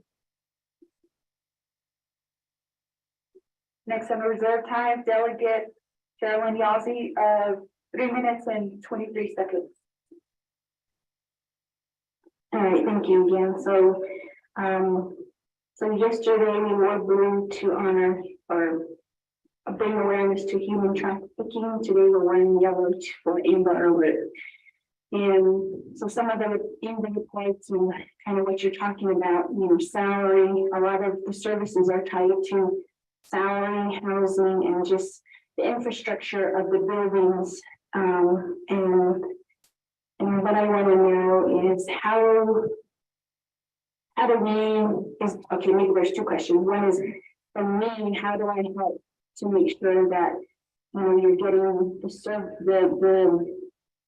you have the resources necessary to make sure that, we're protecting our domestic violence victims. And the next part of the question is, in the meantime, are there things that you're doing, smaller things that you're doing in place to make sure that We're protecting and making our victims feel safe. When there's protection orders or when temporary restraining orders that we're following the rules. There's one time. Was there a time of 2:13?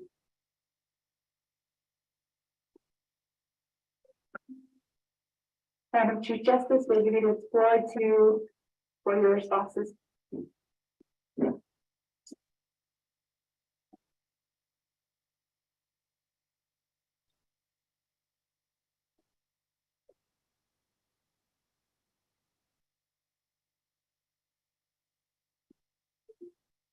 There you go.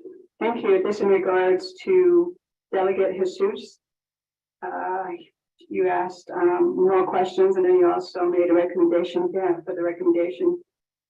In regards to the efforts to fill positions, the judicial branch, for the judicial branch through the ARPA funding.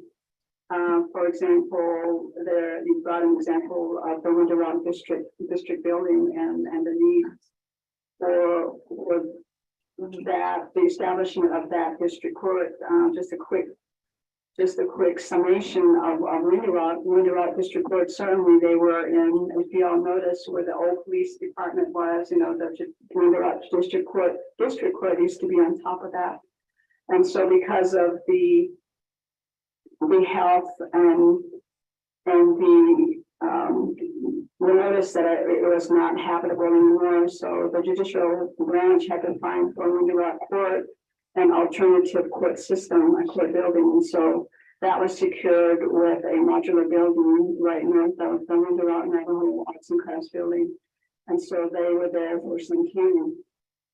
And in regards to, there was about 2020, I believe that building was deemed to not be safe. It was not a safe building. And so what happened was that building was inhabitable. So then the Window Rock District Court had to move to the AOC building, which is Administration of Courts building, in which Mr. City and his staff work in. So what happened there was, because there was no other alternative building that we could immediately move to, we had to do something for Window Rock. And so that entailed us to do was to get into the Administration of Courts building on the south end part of the AOC building, and they're still there now. And that's been a long process, and certainly that does play into it plays into teleworking. Teleworking is during COVID, we had to make those accommodations also because and so that's the history of Window Rock. And so Window Rock is still there. However, the Window Rock staff with Stephen, they have been able to secure a place in 14 minutes near the chapter house. And so the process right now is that Window Rock eventually will get a building that they can call as the Window Rock District Court. So that's just a big history of what that has happened in regards to Window Rock. And so that can add to challenges, when you have a building that you're sharing with another department. And so with that background,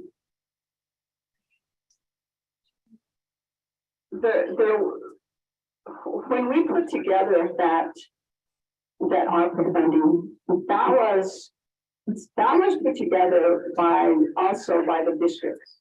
The districts are the ones that said, we need this many people so that we can address our backlog. They're the ones that put that together. And so we welcome each of those.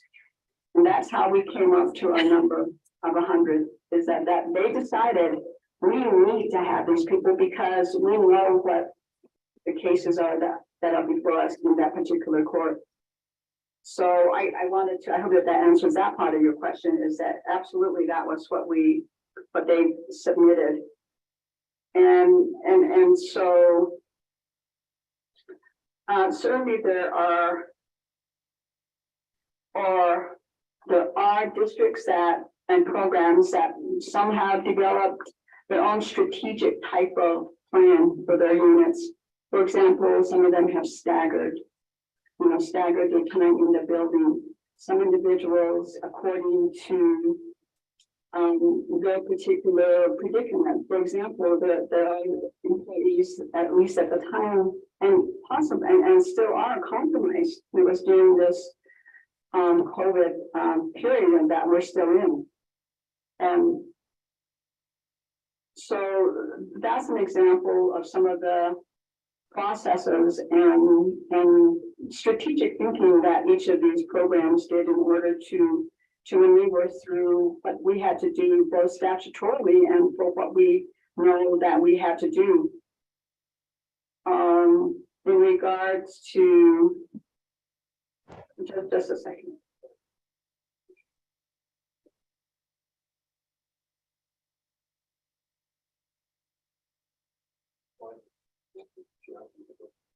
Oh, okay, I'm sorry. Yeah, I had to double check on my notes. In regards to do the fees that are generated by the judicial branch, where do they go to? The answer is that they go back to general funds. So, and then it gets dispersed to however the process is followed. And thank you very much for a recommendation in regards to benchmark analysis. I do know that Mr. Ed City has as part of the administration of courts to think about, work at, research some of those areas, and definitely the factors again that I stated earlier is definitely the fact that we have all of these different challenges, factors, and so forth. Absolutely, getting a better structure, getting the benchmarks, and so the case management policy does that, for a certain amount of time, and so it's certainly in regards to looking at innovative ways to look at those policies again and to say, okay, this is not working, or is it? Maybe we work in certain areas, maybe the courts that have a smaller number of cases and so forth. So keep in mind that all of our district courts may have varying amounts of cases at their handling. So thank you for that, Delegate Jesus. Moving forward, and let me see.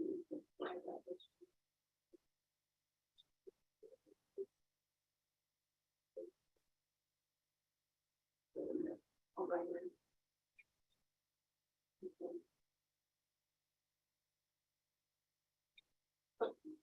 No, just a second.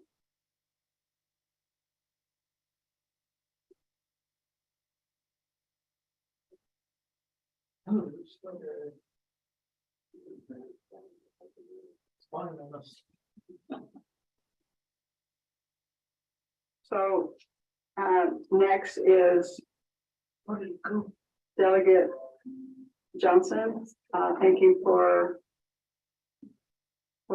your comment and question in regards to the ARPA funding. Who determined that the judicial branch did not get those funding?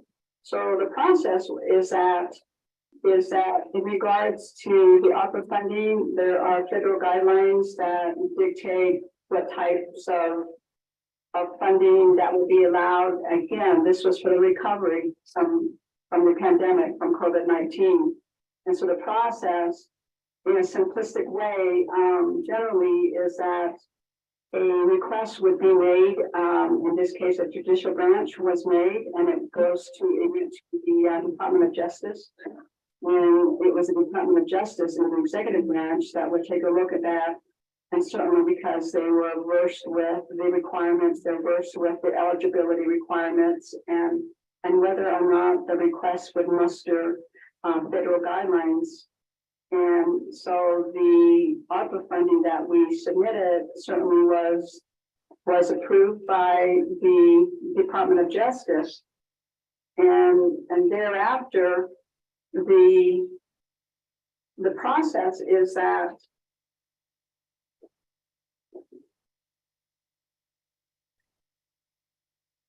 the law and order committee with Madam Charles Newton was that the funding was part of the mix, was part of the allocation, and it did not get put in there. It just failed, and so that's what happened to that part of the funding. It is that it eventually moves through a process. Can you hold just a second? Let me clarify a point here.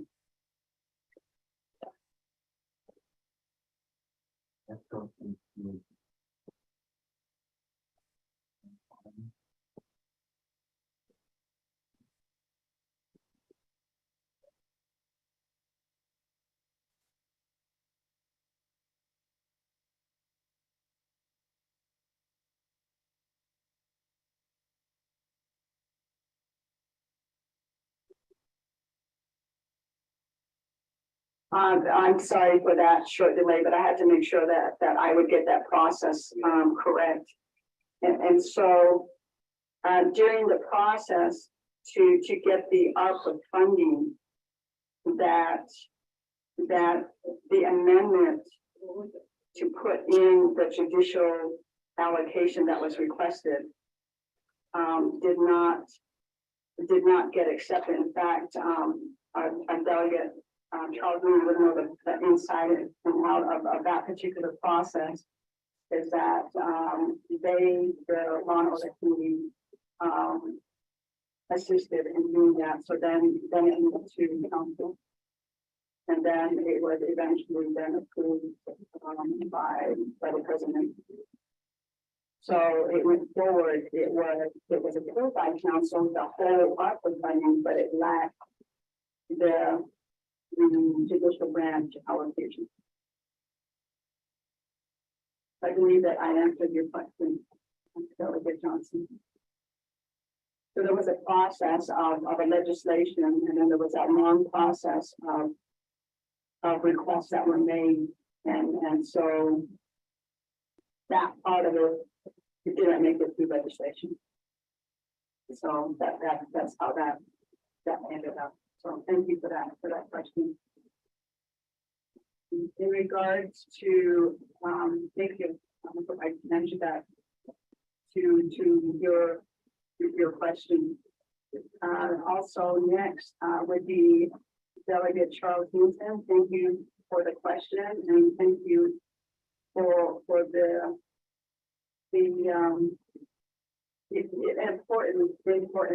important question. And what I can do is I can tell you the canons, judges and justices, jurists, they have the judicial canons. And actually it's judicial canon number 9. And there's a policy on that. And basically the judicial canons are, you can see it, they're on the judicial branch website. And I'll just read what it says.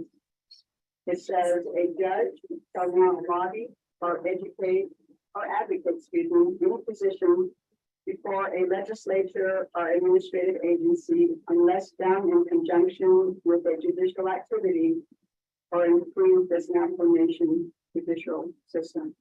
That is what is in canon number 9. And so the inquiry in regards is that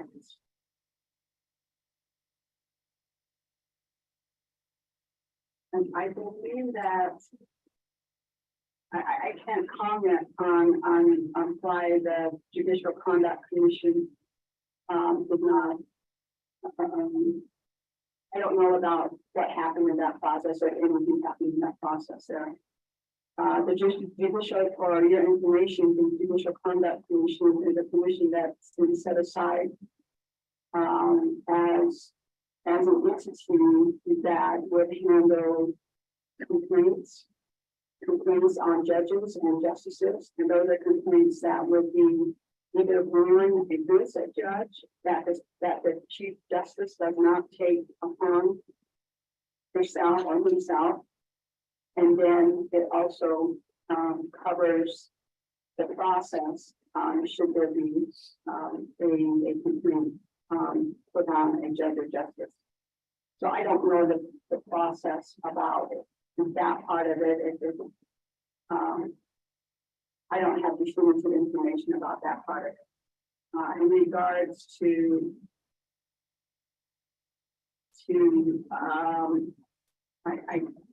let me double check these notes.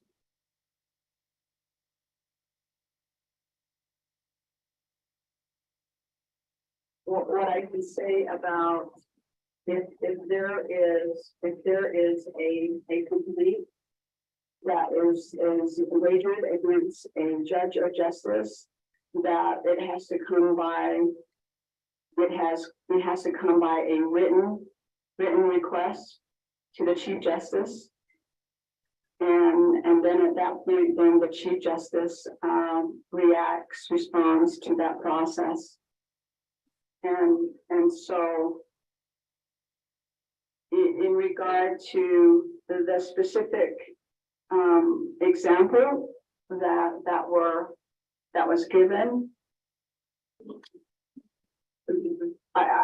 because it is a process that is between the Chief Justice, it would be a process that I would not be able to comment on. Certainly there has, judges and justices know about. They have been reminded about canon number 9.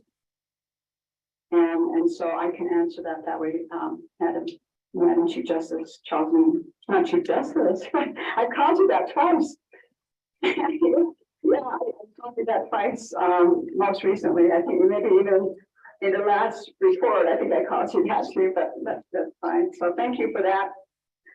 Certainly, I want to comment on that further.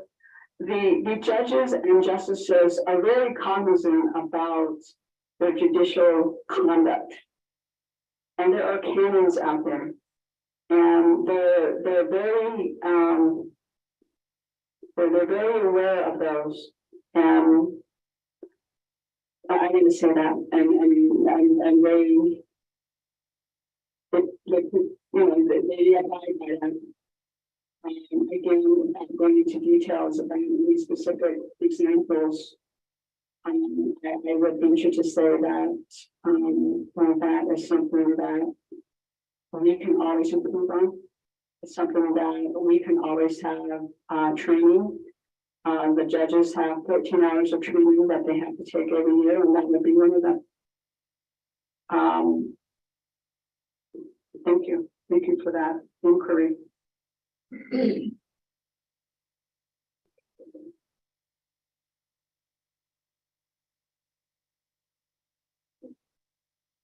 Thank you for your inquiry, Delegate Claw. Thank you very much. I apologize that I went over the previous question. And that was pretty much on non-emergency procedures. And then also I can go to that in a second. We talked, and then we wanted to know about pro se clinics. Certainly, then I will go to the comment in regards to juvenile justice system. And I will go to that because that part of it is very, very important and very, very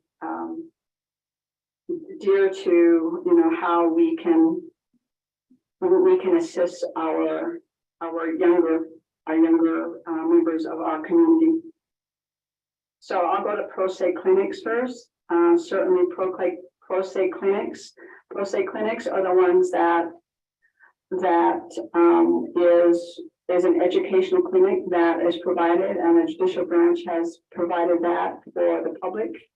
And each unit, each district has had, certainly not during COVID. However, because of the safety measures that we were taking, but certainly we have a concerted effort for pro se clinics because not everyone in our nation has a license to come before the court system. License being with the Navajo Nation Bar Association, that they have to have, they have to take a test and be able to qualify to be able to practice before the tribal courts. And so this pro se clinic is made available to the public so that they can learn the processes and the procedures that they can take to file filings. And so that is certainly has been a mainstay of the judicial branch in regards to having that available to the general public. And we have had successes with that, and we will continue to do that. So thank you for that. In regards to the non-emergency telework, and the way to address that, I did some of that earlier, but I want to address it again in terms of, you know, how would that particular process work? Again, as I stated earlier, it's going to be in March that this particular topic is going to be presented. At least the plans are to present to the judicial conference, which means that the judges and the justices will meet. And certainly right now it's been by telecommunications right now. So but basically that non-emergency again would apply to certain situations. It would not apply to every situation, because certainly when you have someone that makes a trial, if you want to have mediation and the preference is to do it in person, certainly at least since April of 2022, I signed an administrative order that it will be, because we're moving back into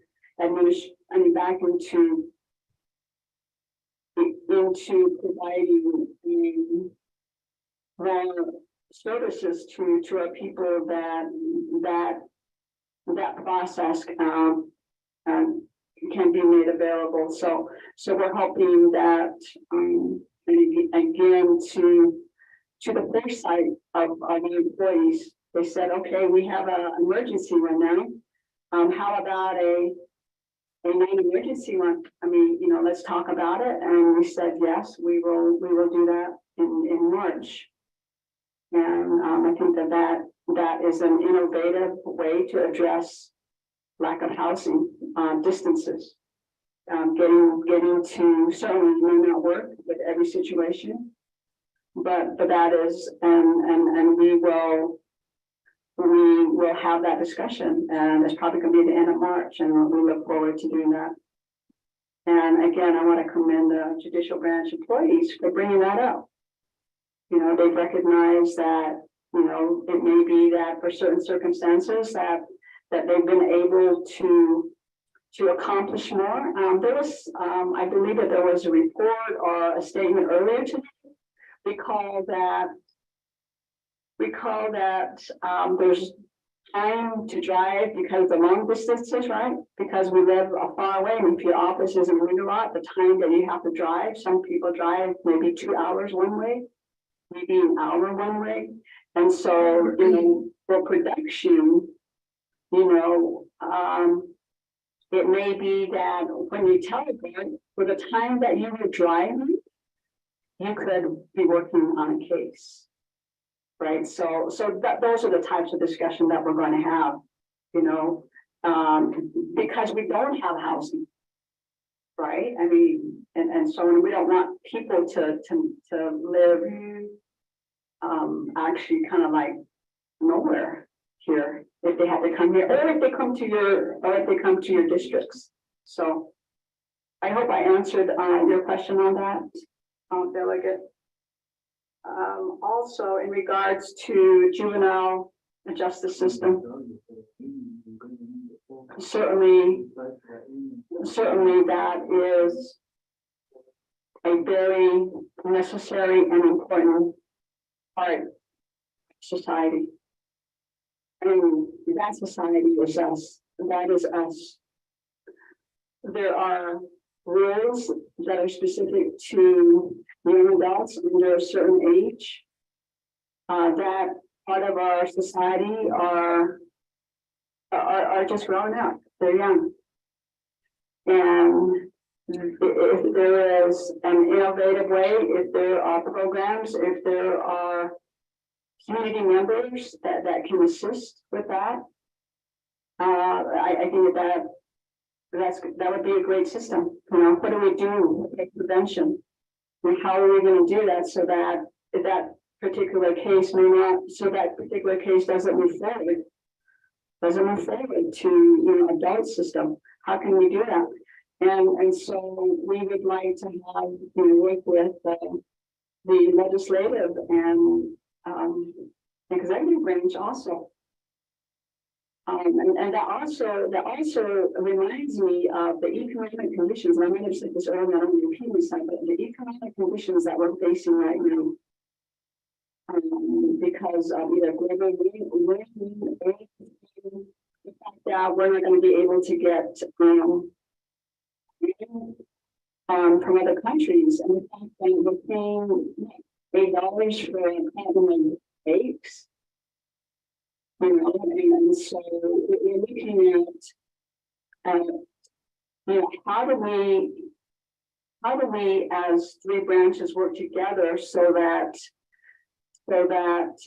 we can help? I mean, because it filters down to what Delegate Claus talking about, the juveniles. Well, I don't like that word juveniles, but our teens, right? Teens and young adults.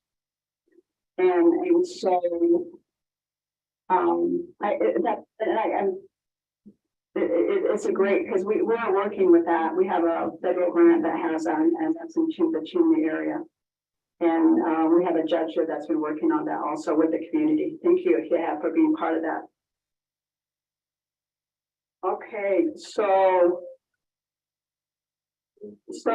this goes back to, okay, how many positions, I guess you're talking about how many positions with the Office of Chief Justice? Is that the one you're, Delegate James? Because you said how many positions and how many positions are vacant? I wasn't, when you said your office, is that Office of Chief Justice or, okay, Office of Chief Justice? I guess I have to count. So basically the Office of Chief Justice has let me see. Okay, we have a Supreme Court, clerk of the Supreme Court, that's one. We have what's called an ASO position, that's second. And then we have a government relations officer. And then, let me see. I mean, this is a good question because I see them, I work with them every day, but when someone asks you a question about how many is there, then, okay, and so, okay, and then there's a judicial staff assistant, and then there's myself, and then there's an associate justice, an associate attorney. I'm sorry, I don't mean to be, going back and forth on this. Okay, a Supreme Court, the Supreme Court is actually in the Supreme Court, so I wouldn't put her there. So it's actually the ASO, and that's a service officer, and this individuals, and I'd like to take this opportunity. Actually, that position is involving an individual who takes care of the Office of Pro Bono Services. As we all know, that Pro Bono Services is legal assistance that is sought with the Navajo Nation Bar Association, so that there can be assistance for individuals that are not able to pay for their representation. So we're very fortunate to have that in the Office of Chief Justice. There's one person there. I called them. And then There's also a government relations officer, is an individual who takes care of and oversees any legislation that comes in. And oversees the media, oversees some of those. Yep. Okay. Oh, excuse me. So, yeah, and then. Prior privilege, Honorable James. No. Thank you, Speaker Curley, Station. In regards to my point of privilege, Rule 16, my question was in regards to within your office, how many positions do you have? Number wise, not by position title, and number wise, how many current vacancies do you have within your office at this point? I just need the numbers, no position title is not what I asked. Thank you, Speaker Curley. Okay, Honorable James, Madam Chief Justice. Specifically to that question, if you had. Yes, you do. Presiding, I think she, I don't know. We're gonna vote. Hold on, I'm listening. Okay, gotcha, okay. Okay, thank you, all right, thank you, Delegate James. Yeah, okay, I guess I got a few more questions. Within the Office of Chief Justice. So I think it's important to tell, to at least explain a little bit about. Okay, there are seven. No, these are, okay, there are three offices in that. There's an Office of Chief Justice, and I will get you that one. But there's also within the Supreme Court, we also have the Office of Government Service, and we have the Supreme Court. So there's three of those. So I just want to make sure that I get the numbers correct.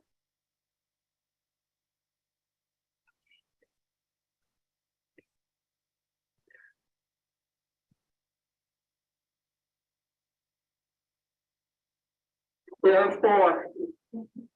are four positions in the Office of Chief Justice.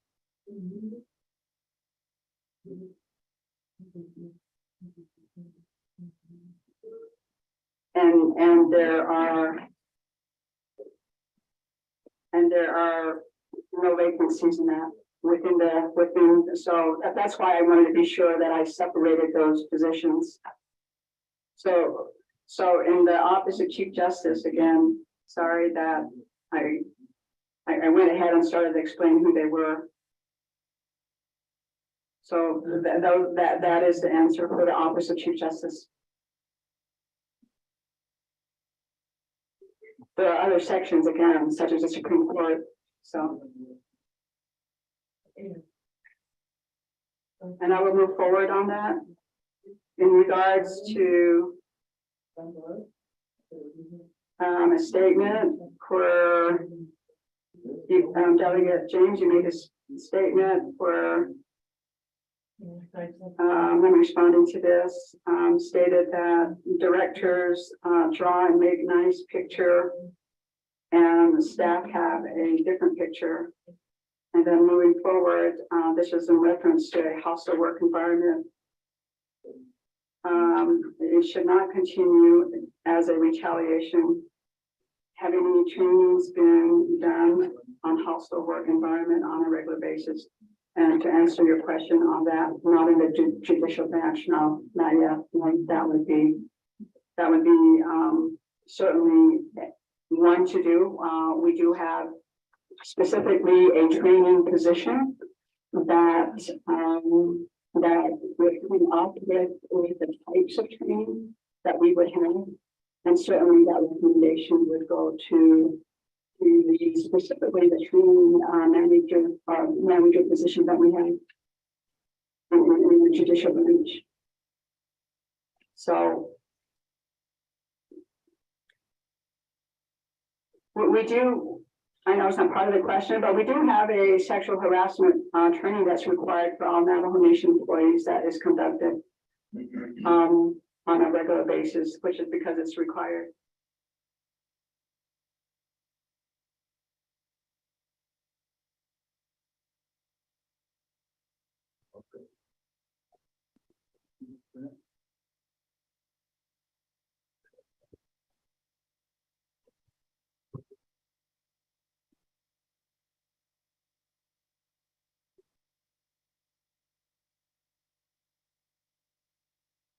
Okay. Point of order raised by Honorable James.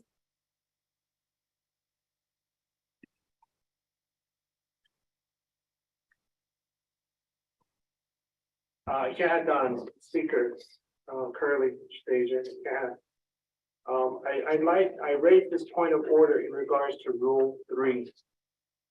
Conduct of council delegate during the session. If we can respect one another and respect our presenter, by not indicating, no, I think that's really disrespectful to our presenter.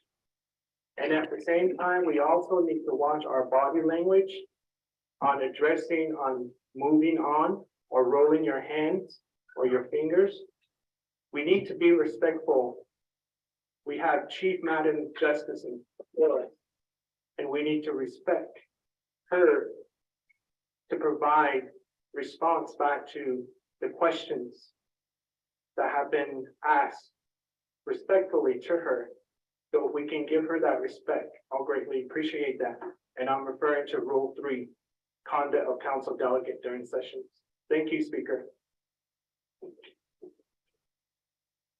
The Chair, Honorable James, for the point of order, Kudo Shikali's Kudo 25th Navajo Nation Council, Kudo Ashade, Nijinago, Eshkin that business door, any Kudo, I ask for patience and cooperation, and especially with our colleagues who have unanswered questions here on the floor.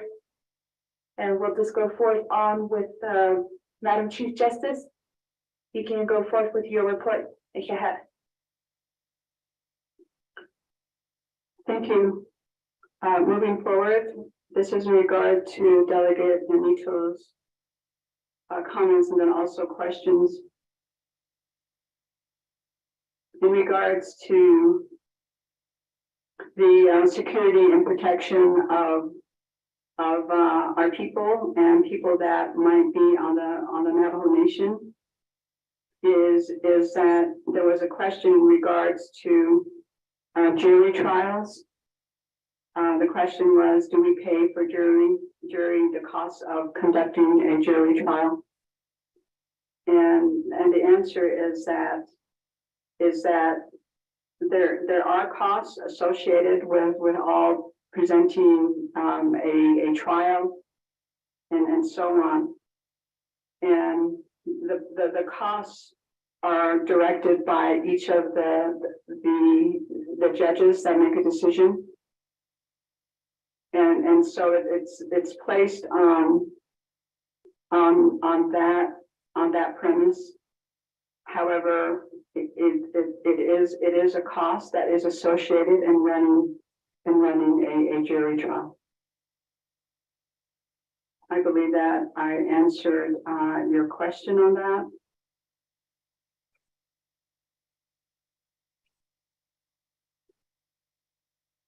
Also, in regards to next is responding to Delegate Yazzie. Thank you for your question. In regards to the comment first about keeping victims safe and so on, and the topic of temporary protection orders, certainly these are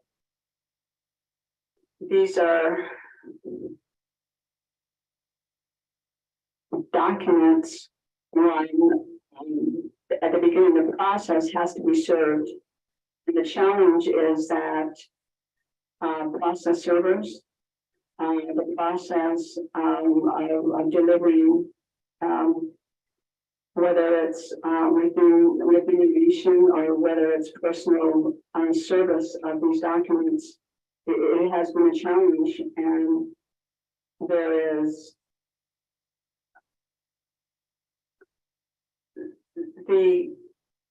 the executive, branch, the public safety, the prosecutors, again, they are the office that are tasked with the responsibility of filing.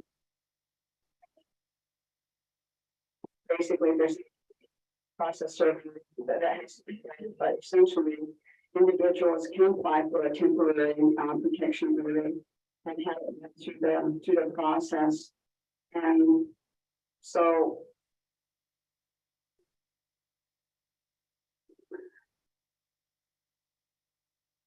the district courts are tasked with that responsibility to move that through certain there are challenges.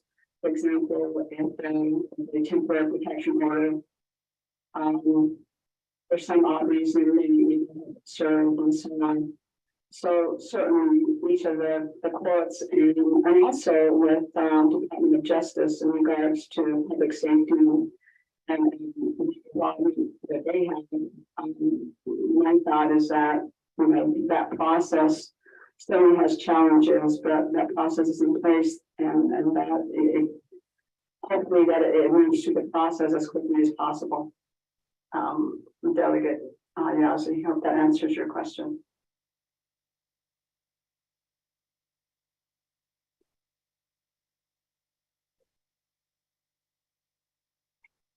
Madam Chief Justice, up in queue, we have Honorable Citizen. Thank you, Madam Speaker. Thank you, Madam Chief Justice, the committee report here. For members of the 25th Council, good evening, Keep. Just a quick question, Madam Chief Justice. I know that we as executive, legislative, and judicial branch have to work together to protect our people. And we tend to, one branch will not be able to carry out all the, like when we say executive branch, we're going to enforce the laws. And we're talking about if some crime is committed and law enforcement do their job to arrest those individuals or individuals that committed a crime, and goes through another process. Maybe our laws is not strong enough to prosecute these individuals, or the cases are taking too long to be heard. So those are the things that, you know, are coming up. And it seems like we all have to work together. How do we make our laws stronger? How do we be sure that these laws are enforced and these cases are heard to protect the victims? And we always hear about misdemeanor numbers going down. It's not going down. It's not being reported. Child abuse is not going down because they're not being reported. So I'll go back to domestic violence. When a law enforcement do a job arrests these people in the detention centers on Navajo, they're released the next morning, and they go back to their homes. And the victims are afraid because those individuals coming up, they do it coming up. And these individuals that commit crime just off in law enforcement space. Arrest me. I'll be back to me. So I think we just need all to come together, all three branches. How do we protect these victims? We tend to forget the victims. And it goes back to missing indigenous people. Not missing but indigenous people turn back. What are the roots? What are the problems? You know, you want to have domestic violence. It's not good to go to domestic violence. So this person, the victim, just takes on. He's in Gallup. He's in Albuquerque. And those are missing. Might be alcoholic. Person that might be have alcohol problem. And they go to a board town. That's no issue of their this help with the victims. very few, this kind of, single lack of checking as individuals. So, Manager Justice, my request is that I think we all need to sit down, how do we go about stronger? How we enforce these laws, and how these cases are heard, because these individuals, they commit these crimes. And only with all the branches that we work together to ensure we protect these victims. And I'm just very, I work as a research coordinator at UV Child, and I see this. I see the people that commit domestic violence in their back home state. When you go to the child ministry or law enforcement children, they call us. So somewhere down the line comes together to help these victims, and what allows them strong enough. They want to good law enforcement, maybe just case are overloaded at Instagram. Some of you all together. And one of the things that we come up to also is really we have to work with somewhere with Disposition or customization. I think it's not going to see federal work for the help. Because these things, the nice or victims that respond to calls on trust, they don't have time. They're some of the customers, some of the